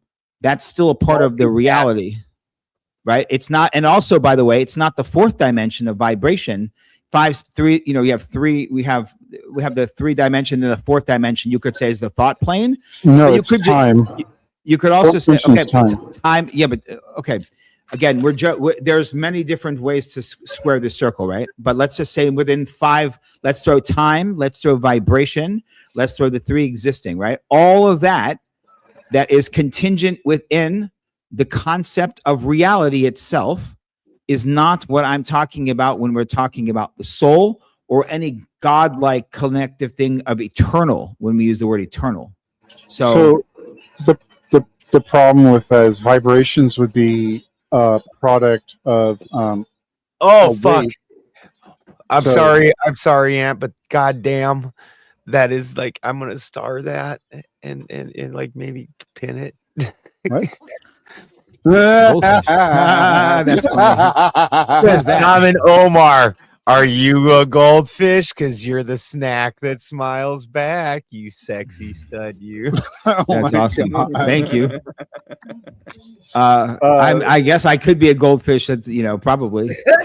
I like to think myself more of like a lion or like a fucking, but maybe I go. But in a world of worms, with that. In a reality filled with worms, I would be the goldfish. Sure. I said I know exactly what to do with that. So we wouldn't necessarily call a direction in space time as vibration. That would be a property of a wave. Yeah, but so when I said vibration, I didn't say light because light is also we classically say is not matter, but it is particles. But yet vibrations we can measure with sound waves. Light for a substance. Light has properties of both particles and waves. Well, okay, no. so if it has particles, then it's matter. No, they claim it to be a particle because they think it's a photon. This is the idea that your camera, I can camera lens. Wait, let me finish. So but hold on, one second. By the way, this is a great conversation, and let's all let each other talk because no one. Remember, we're just having a thought experiment, right? Like, no, this is basic physics. Okay, but basic physics has a limit, and we're dancing on that limit. We're just talking about light. This is very simple. We're going to light, but we also I didn't mention light. I said vibration, and we're talking about spirit. So we're bringing it back down to measurable things like physics, but we also are going past where the things can't be measured, right? So Darth, go ahead and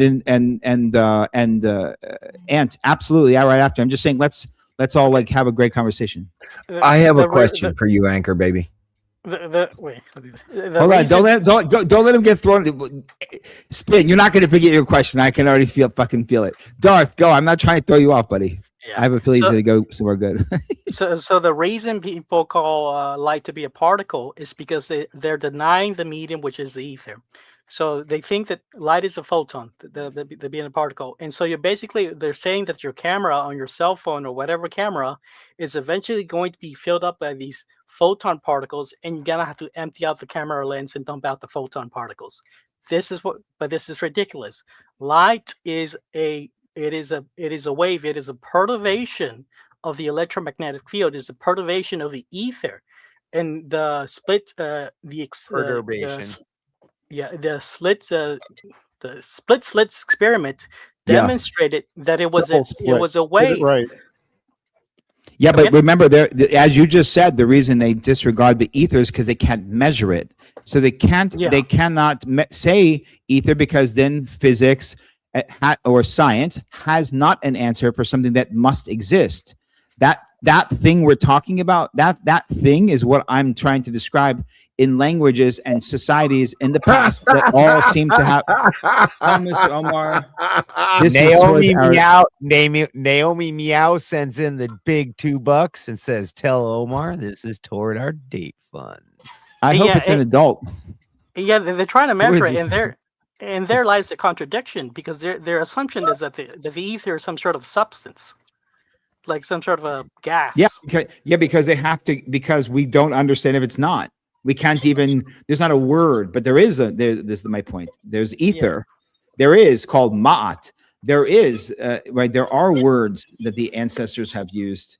And this to is and this describe and this is yeah, and this is like me trying to measure the background of like for example, if you're on like a CAD software, you can measure the objects within the CAD software, but you can't measure the background on which the software on which the objects are on, because that's just because it's Gununga gap. It's a void there. That's immaterial. Yeah, exactly. That's the feminine side of things. The material side of things is the All Father. So you can't call the All Mother God. Well, you could, I guess, but understand that you're just worshiping the All Mother, and it's the entirety of all of it that makes the All. We are materially in the All Father, and the All Mother is the one that's giving us the life and having the interactions. Yeah, and just to confirm with Balderson, in my one poem, it says, God the Father, the seed of universal life, yet in the womb of the eternal mother is where the spirits and atoms are combined. So when I'm describing this as God, I'm saying that's one aspect of the masculine and feminine oneness that would collectively be God, which I think God is a too small of a word for what we're talking about. But and that thing does not have an opinion, doesn't come down and talk to us, doesn't have, you know what I mean? But I believe in the laws of karma.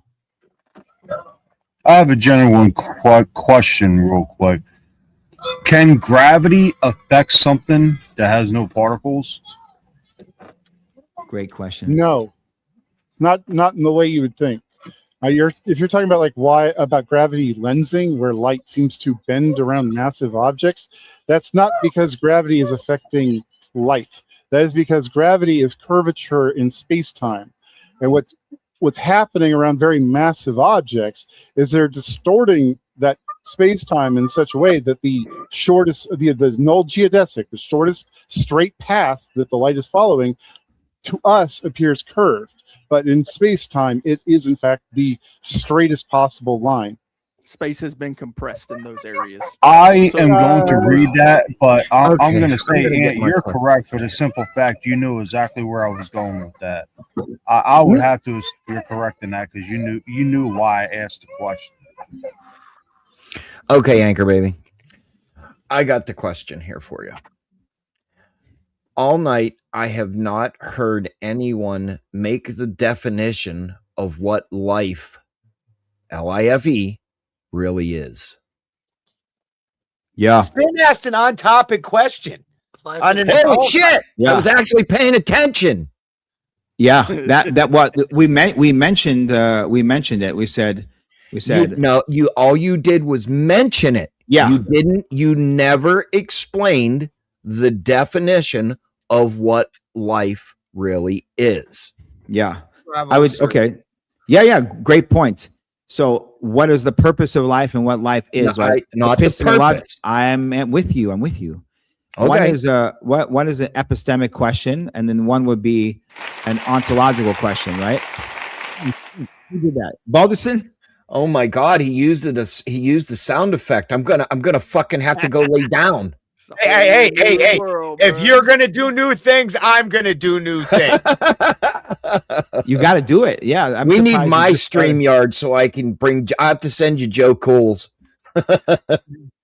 Dude, we needed that last night. Joe Cool and Steve were fucking around teasing each other, and Joe was shit. Yeah, we needed that last night. Anyway, sorry, Anchor Baby. Please answer my question. Yeah. So you said purpose or what it is? No. What is the definition of life? Yeah. Well, I'm not gonna. I don't. The definition. I don't want the Webster or the Wikipedia. My definition. I want your definition. Actually, from you, Clay, and Mr. Baldy up there. Amazing. Okay. So to me, life is something that exists eternally and then is going to continue to exist after we leave this expression of life. In this body, we have 5 senses. I'm here. I'm starting poetic. We have 5 senses, and through these 5 senses, we have determinations of what we call life in this reality, right? We have unlimited potentiality, but yet at the same time, limited finite. So then what the question is what is the purpose of having eternal life and unlimited potentiality eternally through a finite perception? So I feel like the key is to tap into the heart and to feel deep into it, right? I think the purpose of life is to find your artistic expression of life. And so when you find that thing, then you're going to have, so it would be like seeing someone who is an artist, like a musician or a painter. The purpose is not to become a painter and try to be the most famous painter in the world. The purpose would be to, yeah, well, guess what? He did paint on this world. That's what I'm getting at, is that art in the form of creation doesn't necessarily mean that's what we classically call art. The purpose of life would be to express yourself in the artistic expression of your purpose in life, you know? So whether it's to write that poem, whether it's to create that business, whatever it is, as long as it's feeding your soul and you feel fulfilled inside, I would say that's the purpose of life. I got a question. How do you define the difference between a spirit and a soul? We did that like 7 minutes ago. Clay, answer Spin's question. Don't let them get away. Oh, Spin answered? Yeah, Spin, that was the answer. That was my answer of what I think the purpose of life is. Like, thank you for the monologue, Clay. Definitionally, it's. He said he doesn't want that. He said he doesn't want Webster Dictionary. He's asked you your purpose in life. I know. No, this is all subjective, Clay. What is your of life is? Are we all done explaining questions? Love you, Clay. Okay. Definitionally, I would explain it as just simply an animated individual that is literally, it's circular. The word life is circular because it would just mean an animated creature that is living, right? So I know it's circular. This is why when I talk to it's so crazy to talk to people who don't understand what life is, how that you can't have life outside of life, right? This is why we don't come from fucking rocks.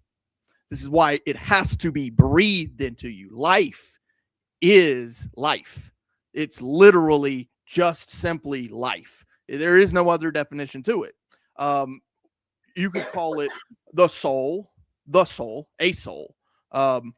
that still doesn't give it enough definition because plant life, ergo, they have, in my opinion, at least still some type of animation. But the reality is it's a very circular definition. It's just the animation of an individual living life. Okay. I don't think there's a single definition. I think it's a set of properties that cumulatively together would define something as alive, not just one thing. Because I think any one definition you could try and come up with is going to have flaws, or it's going to allow things that wouldn't be considered alive. Well, it's an axiom. Because no, it doesn't have to be an axiom. No, it absolutely is, because how else are you going to have all these weird offshoot definitions, and then all of a sudden, like, what are we talking about? Like, he didn't say alive. He said life. He said life, not alive, and he said purpose. So purpose of life. I'm sorry. What's the distinction between being alive and life? Like, we're talking about the same thing. Well, plants are alive, but they don't have life. But yes, they do.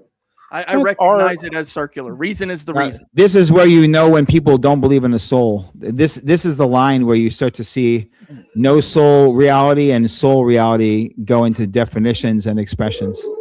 Right. Well, what is a soul, and what does it explain to me in a useful way? It is you when you are breathing. That's what it is. It is you when you're breathing. Now, if you aren't breathing anymore, all of a sudden you're not life. You're dead.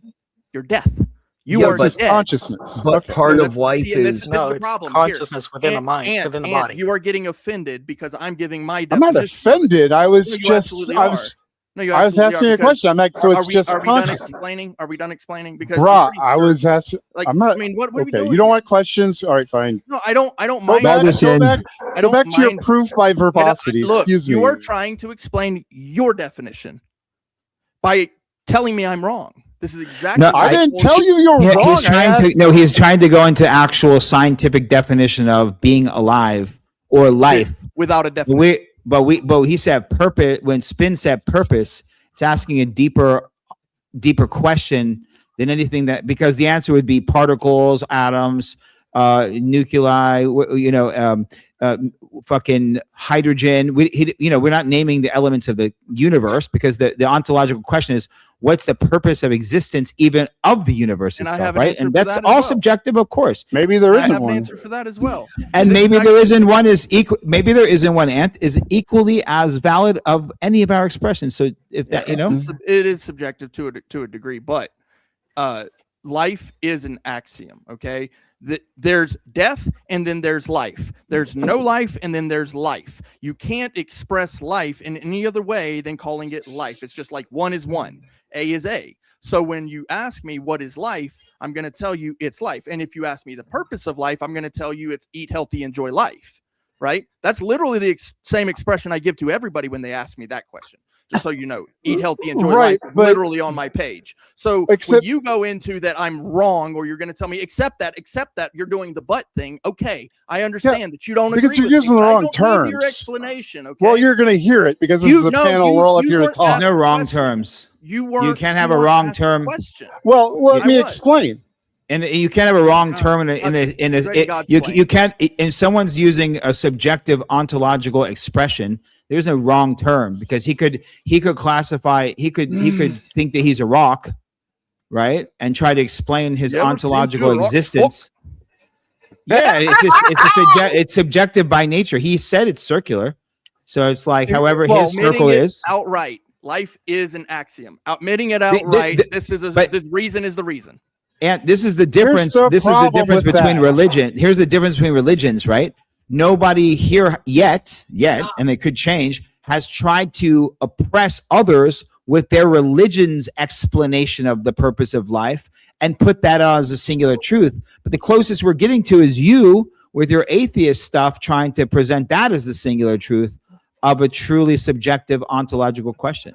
Well, no, I was trying to get why this is a problem definitionally, because when you're talking about an axiom, that's just something that is accepted as true without any foundation or whatever. But we observe life. That is empirical. We know things live and have life. We can see it with our eyes, touch it. So that cannot be. That is empirical. No, if it's empirical, it's objective. It's not subjective. Objective, right? Objective. We see life happening, which means that's an axiom. It cannot be axiomatic if it's empirically observed. Oh my God, what do you think an axiom is? What is an axiom? I just explained to you what a fucking axiom is. What is an axiom? You didn't. I did. Is an axiom just a minute a fucking ago. Isn't an axiom? No, it's not. No, it's not. Now, okay. Now is ontology. Ontology is a lot of things. You're talking about the origins of the universe and reality and whatnot. The belief of the objective. So, axiom, a self-evident principle or one that is accepted as true without proof as the basis for argument, a postulate. So I accept life as ontology is what life actually is, and epistemology would be how you know what life is, right? In this context right now. But if we're going into the atheist stuff, then if I give the atheist response, I would say, if I'm a brain in a vat at this exact moment, would not my perspective of reality be objectively true? And the atheists have to say yes, because that's all you would know. There would be nothing other than that reality. Therefore, it would be objective. So he's a brain in a vat telling you what his objective purpose of life is from an ontological explanation that he can easily say is objectively true because it's all he knows. Well, I don't have to agree with it. I'm not going to talk about something I don't know. How would I do don't have that? to agree with it. I don't have, well, again, I mean, you We're can't. not. That's not this. He's not asked to describe something he doesn't know, because that would change the entire premise of what I just said. Yeah, it wasn't. But didn't you really say that like the spirit wasn't something that could be measured or seen or interacted with? No. How would you I know said- something about that? Well, I somebody said the soul. I said the soul. soul, spirit. I mean, Okay, well, they're Distinction very without difference. distinct. They're not. That's but the science. That's like me going. That's like me saying, atoms, backside of the moon. particles, whatever.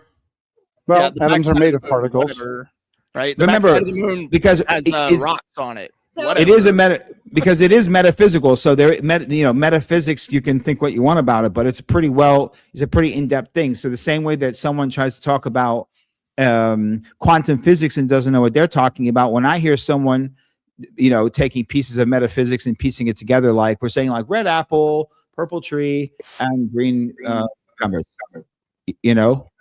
Not talking about you specifically. I'm just saying, like in general, like there are So just to clear it up, transcendental arguments I are view- like very in-depth arguments. So just to clear it up, I view life as mathematically undeniable. It's an axiom. That we can actually observe life. We see it all around No us. shit. That's what I told That you. Just and it's now. not an axiom. Bro, It's just empirically I true. literally It's- objectively observe it. Yes, so it's not an axiom. It doesn't need to be an axiom because axioms don't have a foundation. Hey, I just pulled this. One I just pulled this equals up. one. It's self-evident. Something I that's just pulled this. Self-evident, an axiom. I just yes, I you just pulled read this it. up. I just pulled it up for us. I just pulled it. It says an axiom is a foundational proposition accepted as true without requiring a given system and used as a starting point for further reasoning. So Yes. axiom equals premise, reasoning, conclusion. correct. Right? We all And that is okay. life. Life Okay. is That's the no. Oh, I whole thought you thing. said you gave an axiom. I thought you said you gave an axiom of. No, I'm he's saying it trying to say is. that life is an axiom. Ah, and okay. it's- I'm sorry. I and thought he said it's- I gave the you an problem- axiom. Okay, I got But it. the Got it. problem is that axioms are things that we accept as So how true, but is- we don't have hold any on, hold on, reason hold on. to. Hold on, because I'm going to Whereas ask life this is something we question. can empirically observe. They're not the same You thing. keep It's saying like the same calling the thing law over of and over gravity again. You an keep axiom. saying- You because keep we can saying the observe same thing gravity. over and over again. Yes, we keep hearing Because say you the same don't understand exact it, thing so I have to over keep and over repeating again. myself. Yes, you keep saying Because the you same want thing to over use and this over again. proof Yes, you keep hyperbosity saying to the just same talk thing over over and over people again. You keep and saying talk it and over talk and and over talk and again. talk because This you is think not- that's a this is really not great helping argument. you, man. It's not Transition helping strategy. your argument. But what would I help don't. you Yeah, I don't. if you're willing Hey, to I answer got nothing to prove here. Physics is on my answer side. a question then. I Stop being- did. Stop being a I've bitch. answered you Answer my several question. times. You Answer my refuse to question. listen. Answer my What? bro, I haven't even asked it yet. What are you talking about? How Ask can your you answer fucking a question that question, doesn't dipshit. exist? This is when Balderson checks. You Balderson always literally checks cannot out. answer a question because I have not asked it yet. Ask You're being your I knew the question, I moron. knew the dumpster Holy fire was fucking coming. retard. Let me step in for a second.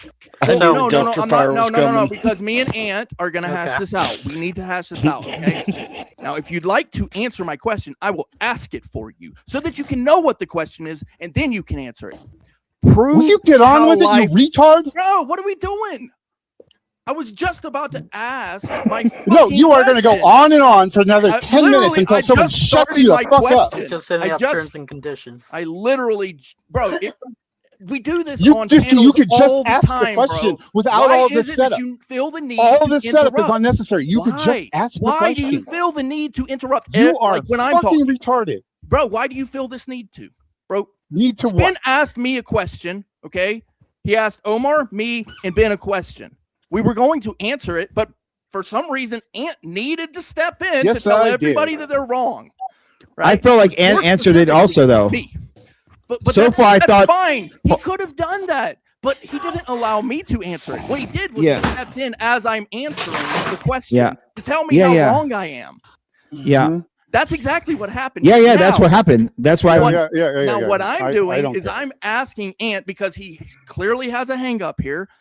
Can Yeah, this this is just can- more bro, proof by are you going? veracity Are you because going? you You're can going never to shut interrupt the again. fuck up You're and going get to to the interrupt point. again. Okay. Well, why yes, don't you we can let- interrupt Never get to the again. Cool. fucking point. I'll tell you what. I won't ask my question. and we won't have Balderson, either We'll move on to Ben. You're a- Balderson, Move put on them to on a Ben. date or Fuck mute you, them, bro. Ant. Like Stop this being is a like retard. annoying. Fuck you, Until Ant. everybody's Stop so being a retard. goddamn Stop- exhausted from Stop being a listening to you. retard. Stop being a retard. Hey, Okay, take your own Ant. advice, dipshit. Stop being a retard. You had to be a retard. I was going to move on to Ben, but apparently Ben recognizes that we need to have this out. So you and I have a disagreement here. That's fine. But what you need to do is Get listen to to the the fucking fucking question. point. Get to Ask your fucking- goddamn question. I'm tired of the setup. Bro, You don't have a question. You're just bro, stop being a running the retard. clock and No, I running your do. mouth. I do have a question. Why would I fucking Sure go you on do. running the clock, bro? Because that's what you do. That's what you do all the time. It's called Oh. proof by So now verbosity. you're You just gonna hope to accuse me. talk and talk and talk. Yeah, I'm So gonna now accuse you you're 'cause I gonna don't like accuse you. Oh. Fuck you. So here's the problem, right? So you have a hang up because you don't like me. Well, guess what? Fuck you. How about You're that? an idiot.